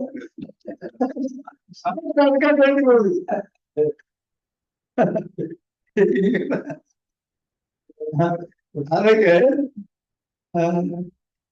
ಆದ್ರೆ ಅದ ನಿಜವಾಗಿ ಸುಳ್ಳ ಅಂತ ತಿಳಿದ ಮೇಲೆ ಅದಕ್ಕೆ ಆಸೆ, ಅದಕ್ಕೆ ಬಡಿದಾಡೋದು ಇರಾಗಿಲ್ಲ. ಪ್ರವೃತ್ತಿ ಆಗೋದು ಹಿಂಗ. ಅಂದ್ರ ಸಾಮಾನ್ಯ ಇಬ್ರು ಗೆಳೆಯರಿದ್ರ ಅವ್ರಿಬ್ರು ಹಂದಿಳಿದು ಹೋಗ್ಲತ್ತಿದ್ರು. ಅಲ್ಲಿ ಬಾಲ್ಯ ಒಂದು ಹಾದಾಗ ಒಂದು ಉಂಗುರ ಬಿದ್ದಿತ್ತು. ಬಂಗಾರ ಉಂಗುರ ಅಂತ ಇಬ್ರು ನೋಡಿದ್ರೆ ಅದನ್ನ ಕೈ ಇಬ್ರು ಹಾಕಿದ್ರು. ಒಬ್ಬನ ಕೈಗೆ ಸಿಕ್ತು, ಒಬ್ಬಗ್ ಸಿಗಲಿಲ್ಲ. ಒಬ್ಬ ತಗೊಂಡು ನನಗ್ ಸಿಕ್ಕೈತೆ ಅದ. ನಾ ನೋಡಿಲ್ಲ ಅದನ್ನ ತಿವ. ಇಲ್ಲ ನನಗ್ ಸಿಕ್ಕದ ತಿವ. ಇಲ್ಲ ನಾ ಬಿಡಂಗಿದ್ದೇನ, ನಾನ್ ಜೀವ ಆದ್ರೂ ಬಿಡಂಗಿಲ್ಲ. ಮುಗುದು ತಾನೆ ನನಗೂ ಬೇಕಾ. ಹಿಂಗಾಗಿ ಕಡೆಗೆ ಇರುವುದಕ್ಕೂ ಮರ ಏನೇನ್ ಮಾಡುದು, ತುಂಬಾ ಜಗಳಾಡಿ ಸಾಯಿರ್ತಾರ. ಇಬ್ರು ಅರ್ಧ ಅರ್ಧ ಇದು ಮಾಡೋದು ಅಂತೇಳಿ ಅಲ್ಲಿ ಆ ಬಂಗಾರ ಅಂಗಡಿಗೆ ಆದ್ರು. ಇದು ಎಷ್ಟು ಕಿಮ್ಮತ್ ಆಗತ್ ನೋಡ್ರಿ, ಅಟ್ ರೊಕ್ಕ ಕೊಡ್ರಿ, ನಾವು ರೊಕ್ಕ ಹಂಚ್ಕೋತೀವಿ ಅಂದ್ರೆ ಅವನು ನೋಡಿದ, ಪರೀಕ್ಷೆ ಮಾಡಿದ. ಬಂಗಾರ ಪರೀಕ್ಷೆ ಮಾಡಲ್ಲಿ ಅದಕ್ಕೊಂದು ಅಸಿಡ್ ಬಿಡ್ತಾರ ಅದ್ರ ಮೇಲೆ ಒಂದ್ ಹನಿ. ಅಸಿಡ್ ಬಿಟ್ರಂದ್ರ ಅದ್ರ ಕಲ್ಲಿಗೆ ತಿಕ್ಕಿ ನೋಡ್ತಾರ, ಅದ್ರ ಗ್ರೇಡ್ ಗೊತ್ತಾಕತಿ. ಅದ ಎಷ್ಟು ಇದು ಐತೆ ಅದ. ಕ್ಯಾರೆಟ್ ಆ ಕ್ಯಾರೆಟ್ ಗೊತ್ತಾಕತಿ. ಆದ್ರ ಇದು ಸತ್ಯ ಮಿಥ್ಯ ಅನ್ನೋದು ಅಸಿಡದಿಂದ ಗೊತ್ತಾಕತಿ. ಬಿಟ್ಟ ಕೂಡ್ಲೇನ ಅದು ಖರೇ ಸತ್ಯ ಬಂಗಾರ ಇತ್ತು ಅಂದ್ರ ಏನಾಗುದಿಲ್ಲ, ಸೌಮ್ಯ ಹಂಗೆ ಇರ್ತದೆ. ಆದ್ರೆ ಇದು ನಕಲಿ ಡೂಪ್ಲಿಕೇಟ್ ಇತ್ತಂದ್ರ ಅದು ಬುರು ಬರ್ತೈತಿ, ಹಸಿರು ಆಗಿಬಿಡ್ತೈತಿ. ಹಸಿರು ಆಯ್ತು ಅಂದ್ಕೊಂಡ್ರೆ ನಾವು ಇದಕ್ಕೇನು ಒಂದು ಪೈಸಾನು ಬರಂಗಿಲ್ಲ. ಅವಾಗ ಇವೇಳ್ತಾನ ನಮ್ ಜೀವ ಆದ್ರೂ ಬಿಡಂಗ್ ಬಂದಿರ್ತಾರ. ನೀನಪ್ಪ ಅಂತಾರ. ಸತ್ಯತ್ವ ಬುದ್ಧಿ ಇತ್ತು, ಅವಾಗ ಜೀವ ಆದ್ರೂ ಬಿಡಂಗಿಲ್ಲತ್ತಿದ್ದ. ಈ ಸುಳ್ಳನ್ನು ಜ್ಞಾನ ಆಯ್ತದ ನೀನತ್ವ.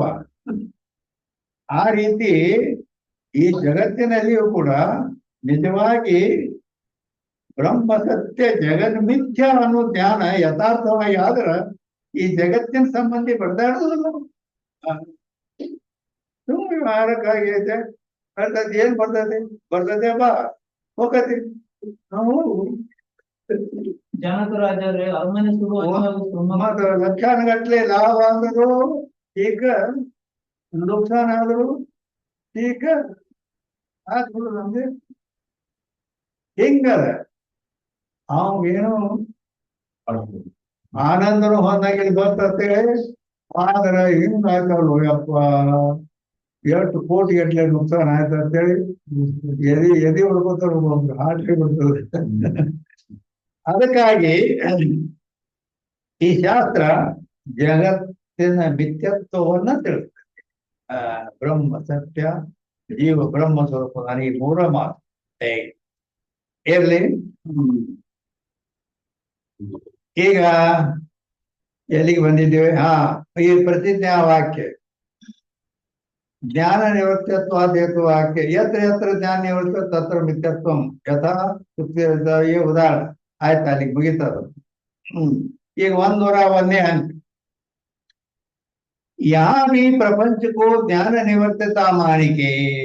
ಇಲ್ಲಿ ಕೂಡ ಪ್ರಪಂಚ ಜ್ಞಾನ ನಿವರ್ತತಾ ಮಾನಿಕೆ. ಜ್ಞಾನ ಆಯ್ತು ಬ್ರಹ್ಮಜ್ಞಾನ ಅಂದ್ರೆ ಈ ಪ್ರಪಂಚ ಮಿಥ್ಯೆ ಆಗಿಬಿಡ್ತದ ಅಂತ ಒಪ್ಕೊಂಡು ಜ್ಞಾನ ನಿವೃತ್ತಿ ಆಕತ್ತೆ ಅಂತ ಒಪ್ಕೊಂಡು ಮಿಥ್ಯತ್ವ ನೈಮಾನೇದು ಅದು ಜ್ಞಾನದಿಂದ ನಿವೃತ್ತಿ ಆಗ್ತದಂತ ಹೇಳ್ತಾನೆ. ಆದ್ರ ಇದು ಕರೆ ಸುಳ್ಳ ಐತಂತೇಳಿ ಒಪ್ಪಲಿಲ್ಲ ಅಂದ್ರ ಹಂಗಲ್ಲ. ಶಾಸ್ತ್ರ ಹೇಳೋರು ಅದಕ್ಕೆ ಗಂಟು ಬೀಳ್ತಾರೆ ಹೇಳ್ತಾನೆ.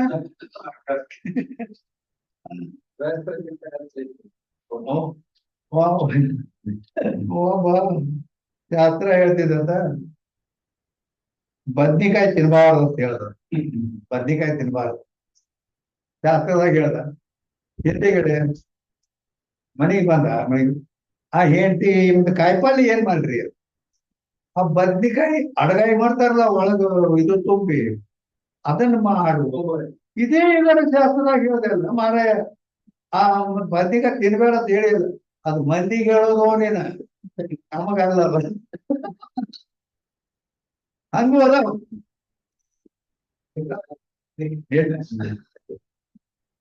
ಅದಕ್ಕಾಗಿ ಇಲ್ಲಿ ಏನಾಯ್ತು? ಪ್ರಪಂಚವನ್ನು ಜ್ಞಾನ ನಿವೃತ್ತಿ ಅಂತ ಒಪ್ಪಿ ಮಿಥ್ಯ ಅಂತ ಒಪ್ಪದಿದ್ದರೆ ಸತ್ಯಕ್ಕೆ ಜ್ಞಾನಕ್ಕೆ ನಿವೃತ್ತಿ ಬನೇನೆ. ಅಲ್ಲಿ ಜ್ಞಾನದಿಂದ ಅದು ನಿವೃತ್ತಿ ಆಕೈತಂತಾರೆ ಓಡ್ಕೊಡ್ತಾರೆ. ಆದ್ರೆ ಅದು ಸುಳ್ಳಂತ ಒಪ್ಪುವ. ಮತ್ತೆ ಇದಲ್ಲ ಶಾಸ್ತ್ರ ಹೇಳಿ ಕೇಳಿನು ಮತ್ತ ಅದ ಸತ್ಯ ಅಂತ ಗಂಟು ಬೀಳೋದು. ಅದಕ್ಕ ಅಂದಾಗ ಸತ್ಯಕ್ಕೆ ಜ್ಞಾನತೆ ನಿವೃತ್ತಿ ಬನೇನೆ. ಮತ್ತ ಅಲ್ಲಿ ಜ್ಞಾನದಿಂದ ನಿವೃತ್ತಿ ಅಂತ ಒಪ್ಪಿ ಅದ ಅದ ಸತ್ಯ ಇತ್ತಂದ್ರ ಜ್ಞಾನದಿಂದ ನಿವೃತ್ತಿ ಆಗುದಿಲ್ಲ. ಅದ ಸತ್ಯ ವಸ್ತು. ಮಿಥ್ಯ ಇದ್ದರೆ ಜ್ಞಾನದಿಂದ ನಿವೃತ್ತಿ ಆಗ್ತದ. ಯಾಕಂದ್ರೆ ಜ್ಞಾನದಿಂದ ನಿವೃತ್ತಿ ಆಗುದಿಲ್ಲ ಅನ್ನೋದಕ್ಕ ಸತ್ಯ ಅಂತ ಎದಕನ್ಬೇಕು ಅಂತ ಲಕ್ಷಣ. ಸತ್ಯ ಅಂತ ಎದಕನ್ಬೇಕು ಅದ್ರ ಲಕ್ಷಣ ಏನು ಅಂದ್ರೆ ಸತ್ಯಂಚ ಪ್ರಮಾಣ ಸಿದ್ಧಾಂತ.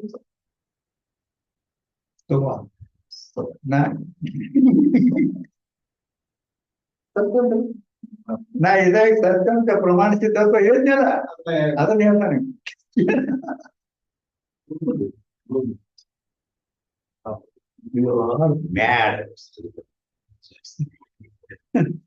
ಇರ್ಲಿ ಅಂದ್ರ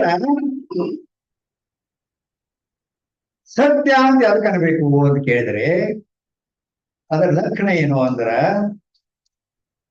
जो ज्ञान से निवृत्ति होवे नहीं और किसी से भी निवृत्ति होवे नहीं तो सत्य कहिए. ಯಾವುದು ಜ್ಞಾನದಿಂದನೂ ನಿವೃತ್ತಿ ಆಗುವುದಿಲ್ಲ, ಬೇರೆ ಯಾವುದರಿಂದಲೂ ನಿವೃತ್ತಿ ಆಗುವುದಿಲ್ಲ, ಅದಕ್ಕೆ ಸತ್ತಾರೆ. ಹೆಂಗ ಕೇಳ್ತಾನೆ ಅಂದ್ರ ಜ್ಞಾನದಿಂದನೂ ನಿವೃತ್ತಿ ಆಗೋದಿಲ್ಲ, ಬೇರೆ ಯಾವುದರಿಂದಲೂ ನಿವೃತ್ತಿ ಆಗೋದಿಲ್ಲ ಅಂದ್ರ ಹಗ್ಗದಲ್ಲಿ ತೋರಿದ ಸರ್ಪ ಹಗ್ಗದ ಜ್ಞಾನದಿಂದ ನಿವೃತ್ತಿ ಆಗುತ್ತದೆ. ಸತ್ಯವಾದ ಸರ್ಪ ಬೇರೆ ದಂಡದಿಂದ ನಿವೃತ್ತಿ ಆಗುತ್ತದೆ, ಬಡಿಗೆಯಿಂದ. ಹೌದಿಲ್ಲ? ಹಂಗ ಇದು ಬೇರೆ ಯಾವುದರಿಂದಲೂ ನೈನಂ ಚಿಂದಂತಿ ಶಸ್ತ್ರಾಣಿ ನೈನಂ ದಹತಿ ಪಾವಕ ನಚೈನಂ ಕ್ಲೇದಯಂತ್ಯಾಪೋ ನ ಶೋಷಯತಿ. ಗೀತೆಯಲ್ಲಿ ಹೇಳ್ತಾನೆ, ನೈನಂ ಚಿಂದಂತಿ ಶಸ್ತ್ರಾಣಿ. ಶಸ್ತ್ರ ಕೊಳ್ಳಿ, ಖಡ್ಗ, ಪಾಡ್ಲಿ, ಕುರ್ಪಿ, ಕುಡ್ಗೋಲ್ ಯಾವುದರಿಂದಲೂ ಕತ್ತರಿಸಲ್ಪಡುವುದಿಲ್ಲ. ನಯನಂ ಚಿಂತನೆ ಶಸ್ತ್ರಾಣಿ. ನಯನಂದ ಅತಿ ಪಾವಕ. ಪಾವಕ ಅಂದ್ರೆ ಬೆಂಕಿಯಿಂದಲೂ ಸುಡುವುದೂ ಅಲ್ಲ, ಗಾಳಿಯಿಂದ ಒಣಗುವುದೂ ಅಲ್ಲ, ನೀರಿನಿಂದ ತೊಯ್ಯುವುದೂ ಅಲ್ಲ ಅಂತ. ನಯನಂ ಚಿಂತಂತಿ ಶಸ್ತ್ರಾಣಿ ನಯನಂ ಅತಿ ಪಾವಕ ನಚೈನಂ ಕ್ಲೇದಿಯಂತೆ ಆಪು. ಆಪು ಅಂದ್ರೆ ನೀರಿನಿಂದ ತೊಯ್ಯೋದಲ್ಲ. ನಚೈನಂ ಕ್ಲೇದಿಯಂತೆ ಆಪು ಶೋಕ್ಷಯತಿ ಮಾರುತ ಅಂದ್ರೆ ಗಾಳಿಯಿಂದ ಒಣಗುವುದು. ಈ ಹಸಿ ಬಟ್ಟಿ ಒಣಗ್ತಾವ, ಅದು ಒಣಗೋಬೇಕೆ. ಯಾವುದರಿಂದಲೂ ಅದು ಪರಿಣಾಮ ಹೊಂದೋದಿಲ್ಲ. ಆದ್ದರಿಂದ ಇಲ್ಲಿ ಅದಕ್ಕೆ ಸತ್ ಅನ್ನುತ್ತಾರೆ. ಅದಕ್ಕ ಜ್ಞಾನದಿಂದನೂ ನಿವೃತ್ತಿ ಇಲ್ಲ, ಬೇರೆ ಯಾವುದರಿಂದನೂ ನಿವೃತ್ತಿ ಆಗುವುದಿಲ್ಲ, ಅದಕ್ಕೆ ಸತ್ ಅನ್ಬೇಕು. ಹಿಂಗೆ ಲಕ್ಷಣಗಳಿವು. बरेने याते ज्ञान से सकल प्रपंच की निवृत्ति प्रतिपादक श्रुति स्मृति का विरोध होगा. ಆದ್ದರಿಂದ ಜ್ಞಾನದಿಂದ ಸಕಲ ಪ್ರಪಂಚ ನಿವೃತ್ತಿ ಆಗ್ತದೆ. ಜ್ಞಾನ ಆದ್ರೆ ಈ ಜಗತ್ತು ಸುಳ್ಳಾಗ್ತದ ಅನ್ನುವ ಪ್ರತಿಪಾದನೆ ಮಾಡತಕ್ಕಂತ ಶ್ರುತಿ ಸ್ಮೃತಿ ಇವುಗಳಿಗೆ ವಿರೋಧ ಆಕೈತಿ. ಯಾವಾಗ ಜ್ಞಾನದಿಂದ ನಿವೃತ್ತಿ ಆಗ್ತೈತಿ ಅಂತಾರ ಒಪ್ಪೋದು, ಸುಳ್ಳಂತ ಒಪ್ಪೋದಿಲ್ಲ. ಹಿಂಗಂದ್ರ ಆ ಶ್ರುತಿಗಳಿಗೆ ವಿರೋಧ ಆಕೈತಿ. ಯಾಕಂದ್ರ ಕೃಷ್ಣ ಯಜುರ್ವೇದಿಯ ಕಠೋಪನಿಷತ್ ಐತಲ್ಲ, ಕಠೋಪನಿಷತ್ತಿನ 2ನೇ ಅಧ್ಯಾಯದ 1ನೇ ವಲ್ಲಿಯಲ್ಲಿ ಅಲ್ಲಿ 11ನೇ ಮಂತ್ರದಲ್ಲಿ ಮನಸೈವೇದ ಮಾಪ್ತವ್ಯಂ ದೇಹ ನಾನಾಸ್ತಿ ಕಿಂಚನ ಅಂತ ಹೇಳಿದೆ. ಇಹ ನ ಇಹ ನೇಹ ನಾನಾ ನಾಸ್ತಿ. ಆ ಬ್ರಹ್ಮದಲ್ಲಿ ನಾನಾ ಅಂದ್ರ ಅನೇಕತ್ವ, ಬ್ಯಾರೆ ಬ್ಯಾರೆ ಏನಾರ ಹಿಂಗ ಅನೇಕತ್ವ ಅನ್ನೋದು ನಾಸ್ತಿ, ಕಿಂಚಿತ್ ನಾಸ್ತಿ, ಸ್ವಲ್ಪ ಕೂಡ ಬ್ಯಾರೆ ಏನೂ ಇಲ್ಲ, ಎಲ್ಲಾ ಬ್ರಹ್ಮ ಸ್ವಲ್ಪ ಅಂತ ಹೇಳ್ತಾರೆ. ಮತ್ತ ಅಂದ ಮೇಲೆ ಮತ್ತ ಅಲ್ಲಿ ಇದು ಮತ್ತೊಂದು ಹೀಗೆ ಹೇಳಿದ್ರೆ ಮತ್ತೆ ವಿರೋಧ ಕತೆ ಈ ಶ್ರುತಿಗೆ.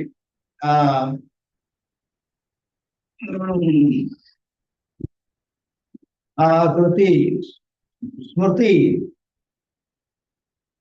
ಅಲ್ಲಿ ಶ್ರುತಿ ಐತಿ, ಮುಂದ ಸ್ಮೃತಿ ಐತಿ. ಅದ ಸ್ಮೃತಿ ಶ್ರುತಿ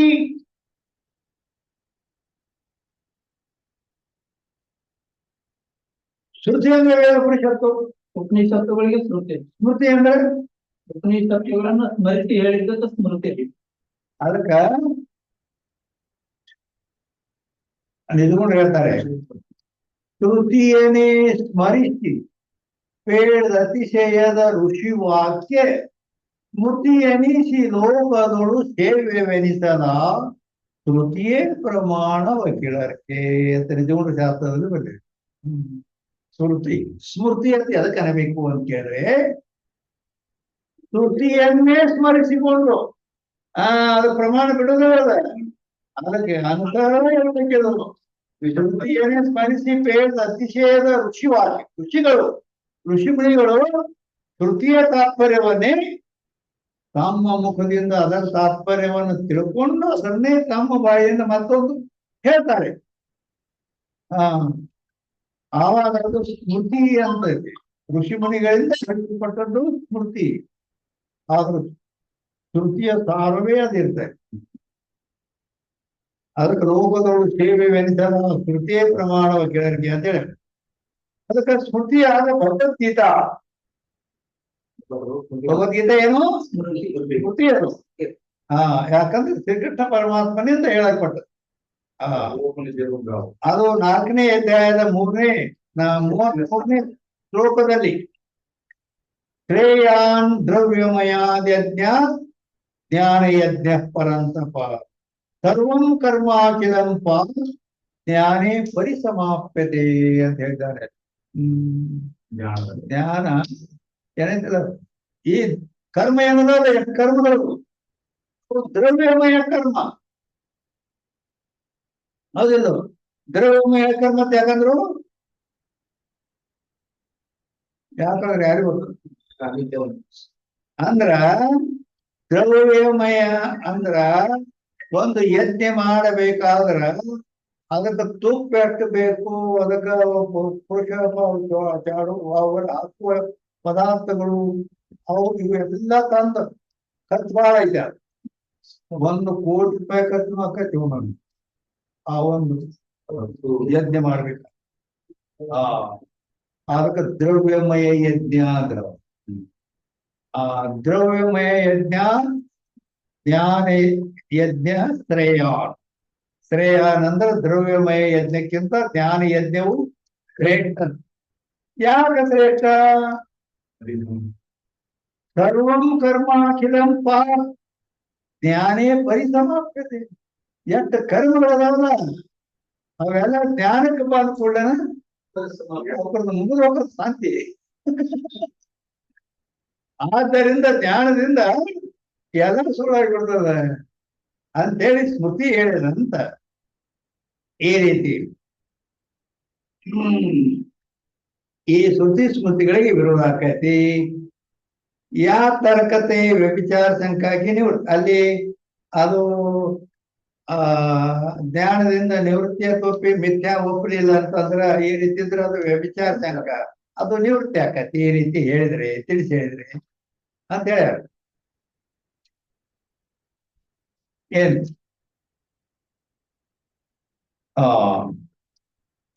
102 न्याय वेदांत के मत में अनुमान के स्वीकार का निर्णय ನ್ಯಾಯ ಮತ್ತು ವೇದಾಂತ ಮತಗಳೇನದವಲ್ಲ ನ್ಯಾಯ ಮತ ವೇದಾಂತ ಮತಗಳ ಅಲ್ಲಿ ಅನುಮಾನವನ್ನ ಸ್ವೀಕಾರ ಮಾಡಿದ್ರು ನೈಯಾಯಿಕರು ಯಾವ ರೀತಿ ಅನುಮಾನವನ್ನು ಸ್ವೀಕಾರ ಮಾಡ್ಯಾರ ಆ ಅನುಮಾನವನ್ನು ವೇದಾಂತಿಗಳು ಯಾವ ರೀತಿ ಅವ್ರು ಉಪಯೋಗ ಮಾಡ್ಕೊಂಡಾರ ಅದನ್ನು ತಿಳಿಸ್ತಾರೆ ಯಾಕ ಒಂದ್ರದಾಗ ಒಂದು ಬೇರೆ ಮತ್ತೆ ಆ ಕಡೆ ಹೋಗ್ಬಾರ್ದು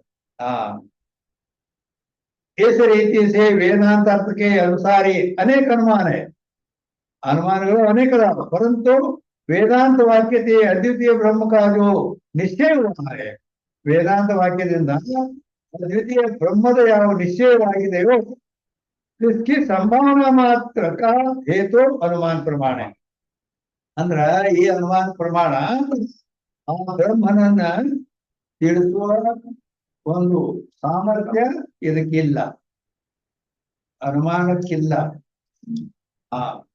ಇನ್ನೇನ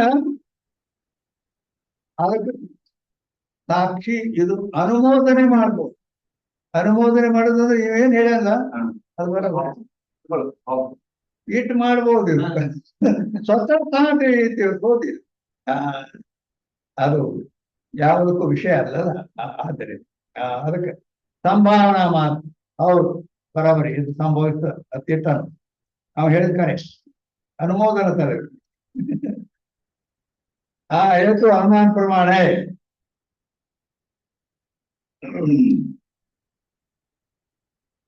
ಅನುಮಾನ ಪ್ರಮಾಣ ಸೇರ್ಕತಾರೆ ಬಹಳ ಸರಳ ಐತೆ ಅನುಮಿತಿ ಪ್ರಮಾಣಕ್ಕೆ ಯಾವುದು ಕಾರಣವಾಗಿರುವುದು ಅದು ಅನುಮಾನ ಬರಾಬರ್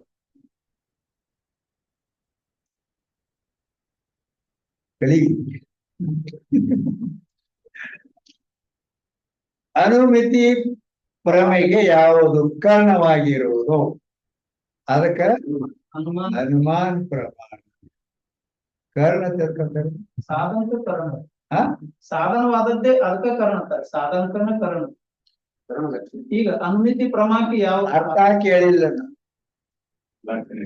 ಕಾರಣ ಅಂದ್ರೆ ಸಾಧನ ಅಂತ ಹೇಳಿದ್ರೆ ನೀವು ಸಾಧನ ಅಂತಿಲ್ಲ ಕಾರಣ ಅಂದ್ರೆ ಸಾಧನ ಅಂತ ನೀವು ಹೇಳಿದ್ರಿ ನಾ ಲಕ್ಷಣ ಕೇಳ್ತಿರ್ತೇನೆ ಯಾವಾಗಲೂ ನಾ ಅರ್ಥ ಕೇಳಿ ನಾ ಅರ್ಥ ಗೊತ್ತಿಲ್ಲ ನನಗೆ ವ್ಯಾಪಾರವತ್ ಅಸಾಧಾರಣ ಕಾರಣ ವ್ಯಾಪಾರವತ್ ಅಸಾಧಾರಣ ಪ್ರತಿಯೊಂದು ಲಕ್ಷಣಗಳದಾವ ವ್ಯಾಪಾರವತ್ ಅಸಾಧಾರಣ ಕಾರಣಂ ಕರ್ಣಂ ಅದರ ಕರ್ಣದ ಲಕ್ಷಣ ಐತೆ ಅದು ವ್ಯಾಪಾರವತ್ ಅಸಾಧಾರಣ ಕಾರಣ ವ್ಯಾಪಾರವತ್ ಅಸಾಧಾರಣ ಕಾರಣಂ ಕರ್ಣಂ ಮತ್ತೆ ಏನೋ ಒಂದು ವ್ಯಾಪಾರ ಭಿನ್ನ ಅಸಾಧಾರಣ ಕಾರಣಂ ಕರ್ಣಂ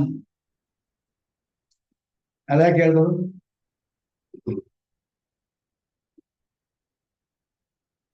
ಹೇಳಿದ್ರಲ್ಲಿ ನನ್ ಪಕ್ಕಾ ತಿಳಿದಿಲ್ಲ ಅನ್ನೋದು ನನಗೆ ಗೊತ್ತಿಲ್ಲ. ಏನಂದ್ರ ಹೇಳ್ತಾನಂದ್ರೆ ಮತ್ತೆ ನಾ ಹೇಳಿದ ಹೇಳ ಹಂಗಂದ್ರೆ ನನ್ ಪಕ್ಕಾ ತಿಳಿದಿಲ್ಲ ಅಂತ. ಏನ್ ಕೇಳಿದ್ನ? ಕರ್ಣದ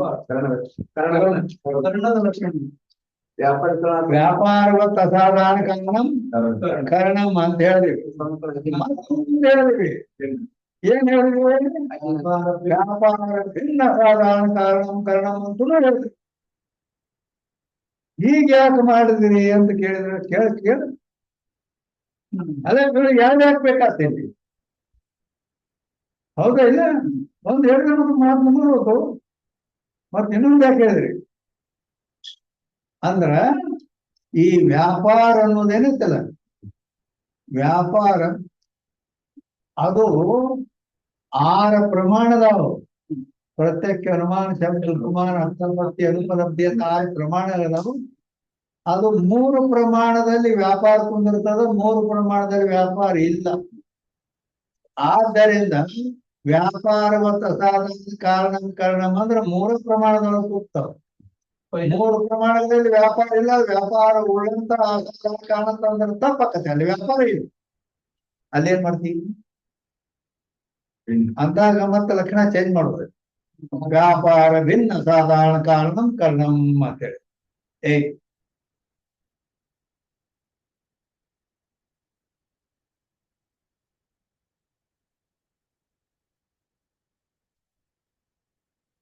ಏನಾದ್ರು ವ್ಯಾಪಾರದಿಂದ ಕಾರಣ 3 ಪ್ರಮಾಣ ಬರ್ತದೆ.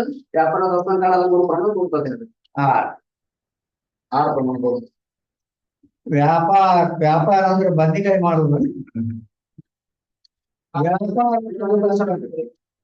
ಕಾರ್ಯಾನುಕೂಲ ಶಬ್ದ ಪ್ರಯೋಗ ವ್ಯಾಪಾರ, ಕಾರ್ಯಾನುಕೂಲ ಶಬ್ದ ಪ್ರಯೋಗ ವ್ಯಾಪಾರಕ್ಕೆ. ಕಾರಣದಿಂದ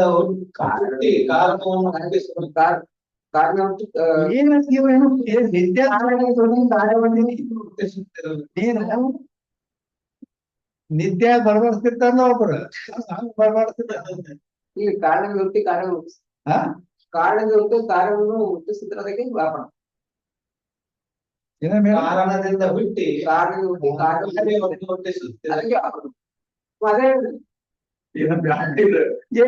ಏನ್ ಹೇಳದ್ ನಿಮಗ ತಿಳಿತಾನೆ.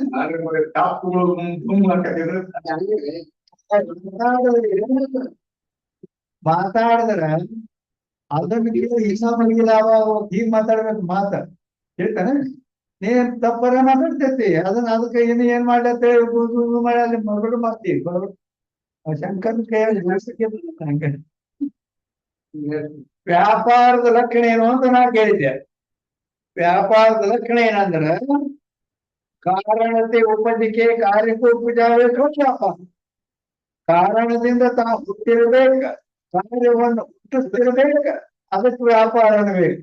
ಹಿಂಗ್ ಹೇಳಿದ್ರೆ ತಿಳಿತೈತಿ. ಹಿಂಗ ಹೇಳಿ ಹಿಂಗ ಇದನ್ನ ಹೇಳಿ ಅದೇ ಹುಚ್ಚ ತಂದೇಳಿ. ಅದಕ್ಕೆ ಹುಚ್ಚ ಅನ್ಕೋದ ಬಂದೇಳಿ. ನೀವು ನಾನು ಮುಂದೆ ಕುಂದ್ರ ಮಾಡಿದ್ವಿ. ಬರೀ ಸುಮ್ಮ ಇದು ಮಾಡ್ತಿರ್ತಾನೆ, ಏನ್ರ ಒಂದ್ ಹೇಳ್ಬೋದು. ಸುಮ್ಕೊಂಡ್ರೆ ಹೌದಲ್ಲ, ಏನೇನು ಹೇಳ್ಬೋದು.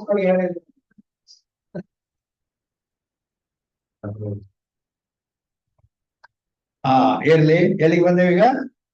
ವ್ಯಾಪಾರ ಲಕ್ಷಣ ಮಾಡ್ತೀವಿ. ಅದೇ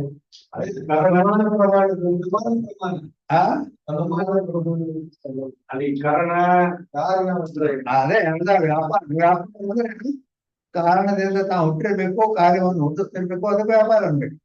ಆಯ್ತದ ವ್ಯಾಪಾರ ಬೇಸಿಗೆ. 102 ಸ್ಟಾರ್ಟ್ ಮಾಡಿ ನ್ಯಾಯ ವಿಧಾನ ಈಗ 103 ಎಲ್ಲಿ 102. ಅದೇ न्याय वेदांत मत अनुमान प्रमाण स्वीकार। इस रीति से वेदांत मत के अनुसार ही अनेक अनुमान है। वेदांत मत अनुसार अनेक अनुमान परंतु वेदांत वाक्य से अद्वितीय ब्रह्म का जो निश्चय हुआ है, ವೇದಾಂತ ವಾಕ್ಯದಿಂದ ಅದ್ವಿತೀಯ ಬ್ರಹ್ಮದ ಯಾವುದು ನಿಶ್ಚಯವಾಗುತ್ತದೆಯೋ जिसकी संभावना के हेतु ಈ ಅನುಮಾನ ಪ್ರಮಾಣ ಅದು ಬ್ರಹ್ಮನನ್ನು ತಿಳಿಸುವಲ್ಲಿ ಸಾಮರ್ಥ್ಯ ಇಲ್ಲ. ಅದಕ್ಕೆ ಇನ್ನೇನ ಆ ಶ್ರುತಿ ಪ್ರಮಾಣ ಅದು ತಿಳಿಸುವ ಶಕ್ತಿ ಅದಕ್ಕಲ್ಲ.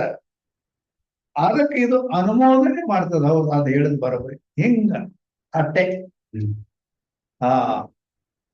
ಆದ್ದರಿಂದ ಸ್ವತಂತ್ರವಾಗಿ ಅದನ್ನು ಬ್ರಹ್ಮನನ್ನು ತಿಳಿಸ್ಕೊಡುವ ಸಾಮರ್ಥ್ಯ ಅನುಮಾನಕ್ಕೆ ಇಲ್ಲ. ಆದ್ದರಿಂದ अनुमान प्रमाण है। स्वतंत्र अनुमान ब्रह्म निश्चय का हेतु नहीं कायते याकंದ್ರ वेदांत वाक्य बिना अन्य प्रमाण की ब्रह्म विषय प्रवृत्ति नहीं। अंದ್ರ ವೇದಾಂತ ವಾಕ್ಯವನ್ನು ಬಿಟ್ಟು ಬೇರೆ ಪ್ರಮಾಣಕ್ಕೆ ಇದು ಬ್ರಹ್ಮ ವಿಷಯ ಅಲ್ಲ.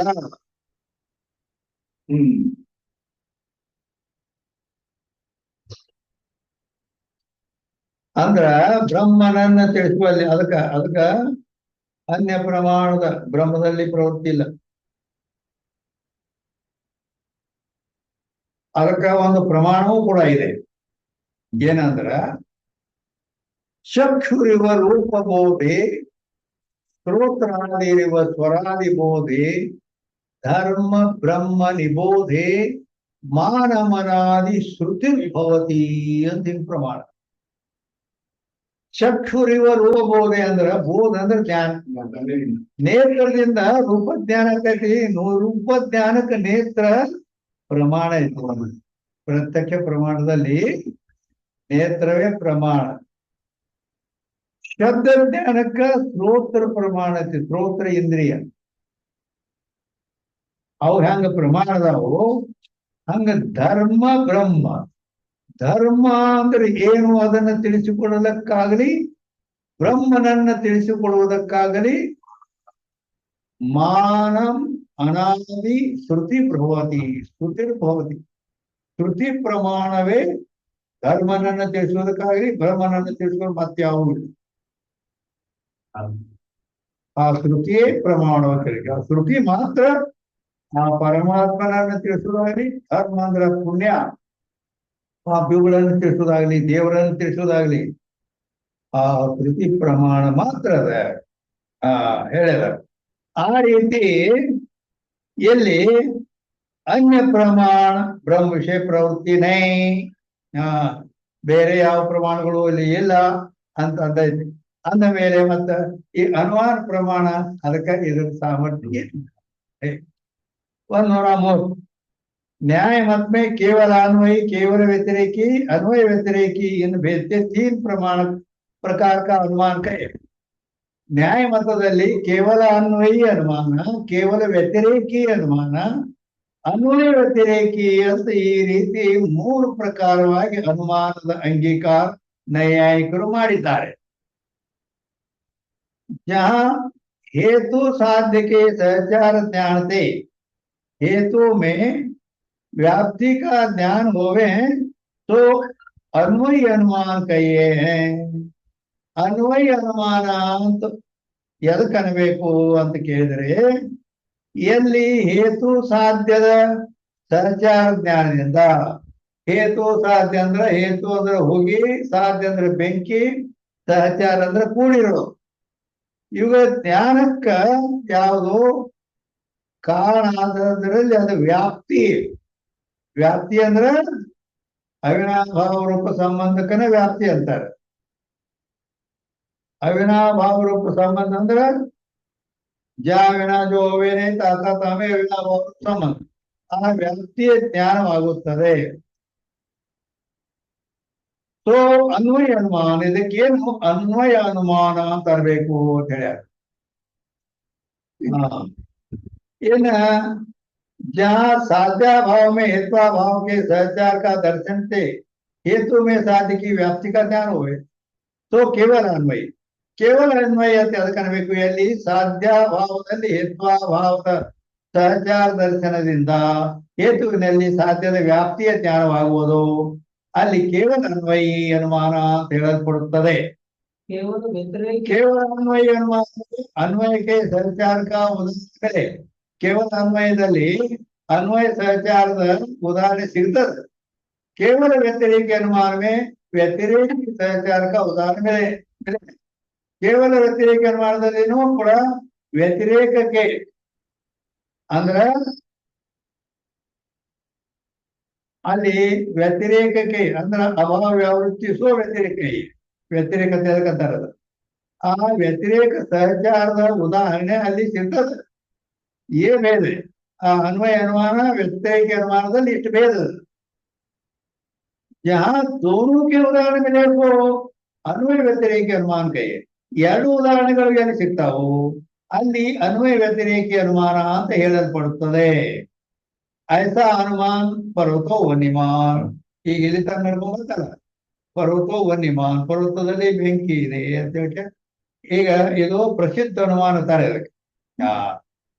यहाँ अन्वय के सहचार का उदाहरण मानस है। ಇಲ್ಲಿ ಅನ್ವಯ ಉದಾಹರಣೆ ಏನಪ್ಪಾ, ಅಡಿಗೆ ಮನೆ ಅನ್ನೋದು ಇದು ಸಹಚಾರ ಅಂದ್ರೆ ಬೆಂಕಿ ಹೋಗಿ ಕೂಡಿರೋದು. ಅಲ್ಲಿ ಉದಾಹರಣೆ ಪ್ರತ್ಯಕ್ಷ ಐತೆ ವಲಯ. ವ್ಯತಿರೇಕಕ್ಕೆ ಸಹಚಾರಕ ಉದಾಹರಣೆ ಮಾನಸ है। ವ್ಯತಿರೇಕದ ಉದಾಹರಣೆ ಏನದ ಅದೇನ್ ಬರ್ದಾರ ಮಾವೃತ ಪದ ಹಂಗಂದ್ರೆ ಸರೋವರ ಅಂತ ಬರ್ತಾರೆ. ಸರೋವರ ಮಹಾವೃತ ಅಂದಾಗ ಸರೋವರ ಅಂತ ಏನಂದ್ರ ಸರೋವರ. ಹಾ ಕರೆಕ್ಟ್. ಸರೋವರ ಸರೋವರ ಅಂದ್ರ ಸರೋವರ ಸರೋವರ ಅಂದ್ರ ಸಮುದ್ರ. ಸಮುದ್ರ. ಸರೋವರ ಅಂದ್ರೆ ಸಾಗರ ಅಂದ್ರೆ ಸಮುದ್ರ.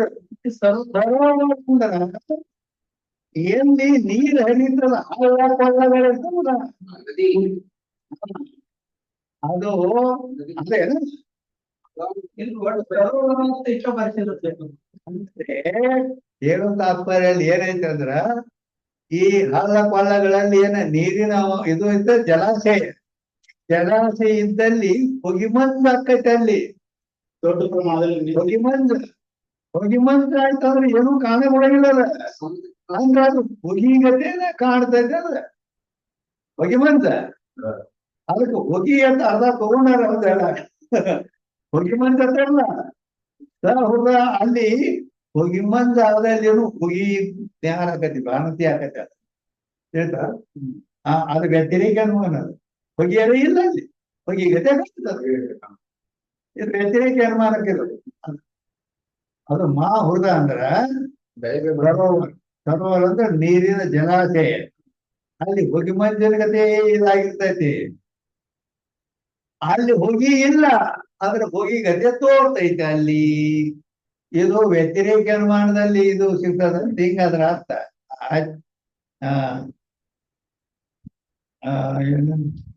अरे माँ हृदय इस रीति से तीनी प्रकार का अनुमान न्यायिक कहें। ಈ ಪ್ರಕಾರವಾಗಿ ಮೂರು ಪ್ರಕಾರದ ನ್ಯಾಯಿಕರು ಅನ್ವಯ ಅನುಮಾನ, ವ್ಯತಿರೇಕ ಅನುಮಾನ, ಅನ್ವಯ ವ್ಯತಿರೇಕ ಅನುಮಾನ ಅಂತ ಮೂರು ಪ್ರಕಾರದ ಅನುಮಾನವನ್ನು ನ್ಯಾಯಿಕರು ಒಪ್ಪಿದ್ದಾರೆ. ಇಲ್ಲಿ ಇದನ್ನು ಮುಗಿಸ್ಬಿಡೋಣ ಈಗ. ಏನಂತ ಮುಂದೆ ನಾಲ್ಕನೇ ಈ ಮೂರನೇ ಇನ್ನೂ ಸ್ವಲ್ಪ ಹೇಳ್ತದೆ.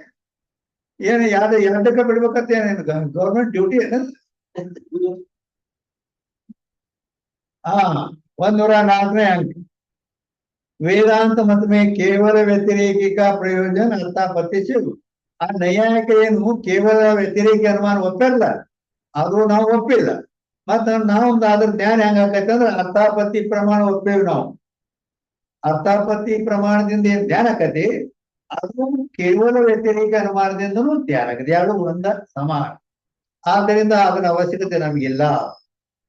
ಕೇವಲ ಅನ್ವಯ ಅನುಮಾನ ಕೋಯಿ ಹೈನಿ, ಆ ಕೇವಲ ಅನ್ವಯ ಅನುಮಾನ ಅದನ್ನ ನಾವು ಒಪ್ಪೋದೇ ಇಲ್ಲ. ಯಾಕೆ ಒಪ್ಪೋದಿಲ್ಲ ಅಂತ ಕೇಳಿದ್ರೆ ಸರ್ವ ಪದಾರ್ಥನಕ ಬ್ರಹ್ಮಮೇ ಅಭಾವ. ಬ್ರಹ್ಮ ಏನೈತಲ್ಲ, ಬ್ರಹ್ಮದಲ್ಲಿ ಇನ್ನೊಂದೇನೂ ಇಲ್ಲ.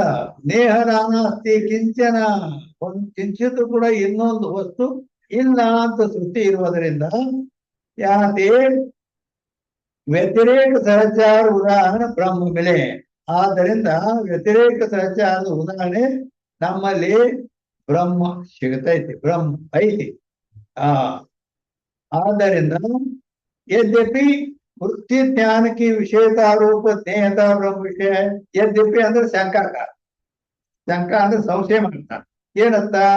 ವೃತ್ತಿ ಜ್ಞಾನದಿಂದ ವಿಷಯತಾರೂಪ ಸ್ನೇಹತ. ಸ್ನೇಹತ ಜ್ಞೇಯ ಅಂದ್ರೆ ಜ್ಞಾನಕ್ಕೆ ವಿಷಯವಾದದ್ದಕ್ಕೆ ಜ್ಞೇಯ ಅಂತ. ಮತ್ ಈ ಜ್ಞಾನಕ್ಕೆ ವಿಷಯವಾದದ್ದು ಬ್ರಹ್ಮದಲ್ಲಿ ಐತಲ್ಲ ಅಂತ ಯದ್ಯಪ್ಕಾರ ಅಂತ. ಸಾಕ ಅಭಾವ ಬ್ರಹ್ಮ ವಿಷಯ ಬನೇನೆ, ಮತ್ತ ಅದರ ಅಭಾವ ಅದು ಇಲ್ಲ ಅಂತ ನೀವು ಹೇಳಕ್ ಬರಂಗಿಲ್ಲ ಅಂತ ಶಂಕಾ ಮಾಡಿದ, ಸಂಶಯ ಮಾಡಿದ. ಯದ್ಯಪಿಕಾರ ತಥಾಪಿ ಜ್ಞೇಯತಾದಿಕ್ ಮಿಥ್ಯ, ಜ್ಞೇಯ ಧ್ಯೇಯ ಎಲ್ಲಾ ಸುಳ್ಳು ಐತಿ, ಯಾವೂ ಇಲ್ಲ. ನಾವು ತಿಳಿಸಲಾಕ ಹೇಳದು ಬ್ರಹ್ಮನನ್ನ ಬಿಟ್ಟು ಇನ್ನೊಂದೇನೂ ಇಲ್ಲ. ಸರ್ವಂ ಕಲ್ವಿದಂ ಬ್ರಹ್ಮ ಆತ್ಮೈವೇದಂ ಸರ್ವಂ ನೇಹರಾನಾಸ್ತಿ ಕಿಂಚನ ಅನ್ನುವಾಗ ಇನ್ನೊಂದಿಟ್ಟನು ಎಲ್ಲಿ ತರ್ತೀನಿ, ಹೀಗೈತೆ ಅದು. ಆದ್ದರಿಂದ ಮಿಥ್ಯಾ, ಮಿಥ್ಯಾ ಪದಾರ್ಥ ಅರ್ಥಾಕ ಅಭಾವ ಏಕಧಿಕ ಮಿಥ್ಯಾ ಮತ್ತು ಅದರ ಅಭಾವ ಒಂದೇ ಅಧಿಷ್ಠಾನದಲ್ಲಿ ಇರ್ತಾವ. ಯಾಕೆ ಜಿನ್ಸ್ಕೋ ನೈಯಾಯಿಕ ಅನ್ವಯ ಅನುಮಾನಕ್ಕೆ, ನೈಯಾಯಿಕರು ಅನ್ವಯ ಅನುಮಾನ ಅಂತ ಎದಕ್ಕಂದಾರ? ತೋಯಿ ಅನ್ವಯ ನಾಮ್ ಏಕ್ ಅನ್ವಯಿ ವ್ಯತಿರೇಕಿ, ಅನ್ವಯ ವ್ಯತಿರೇಕಿ ಅಂತ ಹಿಂಗ ಒಂದು ಮೂರು ಒಪ್ಪ್ಯಾರ. ಅನ್ವಯ ಅನುಮಾನ, ವ್ಯತಿರೇಕಿ ಅನುಮಾನ, ಅನ್ವಯ ವ್ಯತಿರೇಕಿ ಅನುಮಾನ. ಆ ಅನ್ವಯ ವ್ಯತಿರೇಕಿ ಅನುಮಾನ ಏನ್ ಅವ್ರು ಒಪ್ಪ್ಯಾರ, ಅದುವೇ ಅನ್ವಯಿ ಅನ್ವಯ ಅನುಮಾನ ಅಂತ ನಾವು, ಅವ್ರು ಅನ್ವಯ ವ್ಯತಿರೇಕ ಅಂದಾರ. ಅದಕ್ಕೆ ನಾವು ಬರೀ ಅನ್ವಯ ಅಂತೀವಿ. ಅನ್ವಯ ಅಂದ್ರೆ ಏಕ್ ಪ್ರಕಾರ ಅನುಮಾನ ಮಾನ್ಯ. ನಾವು ವೇದಾಂತಿಗಳು ಅವ್ರು ಮೂರು ಒಪ್ಪೇವೆ, ನಾವು ಅನ್ವಯ ಅನುಮಾನ ಒಂದ ಒಪ್ಪೇವಿ. विचार दृष्टि से केवल व्यतिरेक के अनुमान भी अर्थापत्ति से न्यारा नहीं. केवल व्यतिरेक अनुमान ಅವ್ರೇನ್ ಒಪ್ಪ್ಯಾರ, ನಾವು ಅರ್ಥಾಪತ್ತಿ ಪ್ರಮಾಣ ಒಪ್ಪೇವಲ್ಲ. ಆ ಅರ್ಥಾಪತ್ತಿ ಪ್ರಮಾಣದಿಂದ ಆಗುವ ಜ್ಞಾನ ಕೇವಲ ವ್ಯತಿರೇಕಿಯಿಂದ ಆಗುವ ಜ್ಞಾನ ಒಂದ. ಮತ್ತ ಅದನ್ನೇ ಒಪ್ಪಬೇಕು ನಾವು, ಅದಕ್ಕೆ ಒಪ್ಪಿಲ್ಲ.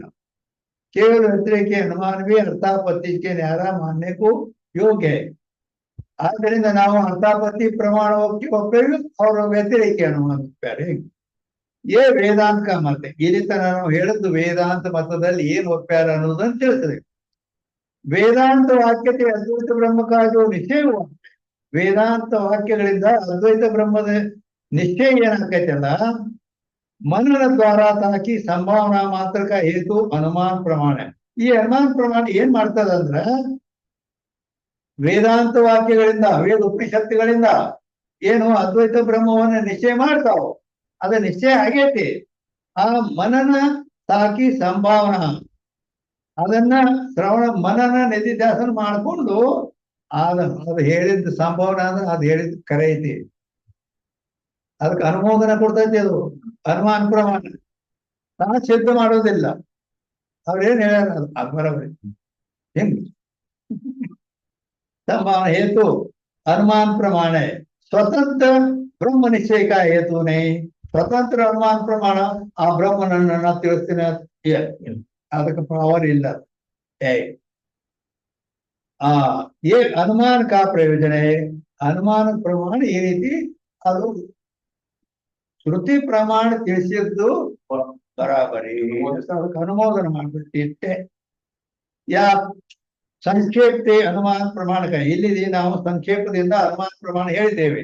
ಇತಿ ಶ್ರೀ ವೃತ್ತಿ ರತ್ನಾವಲ್ಯ ಅನುಮಾನ ಪ್ರಮಾಣ ನಿರೂಪಣಂ ನಾಮ ತೃತೀಯ ರತ್ನ ಸಮಾಪ್ತಂ.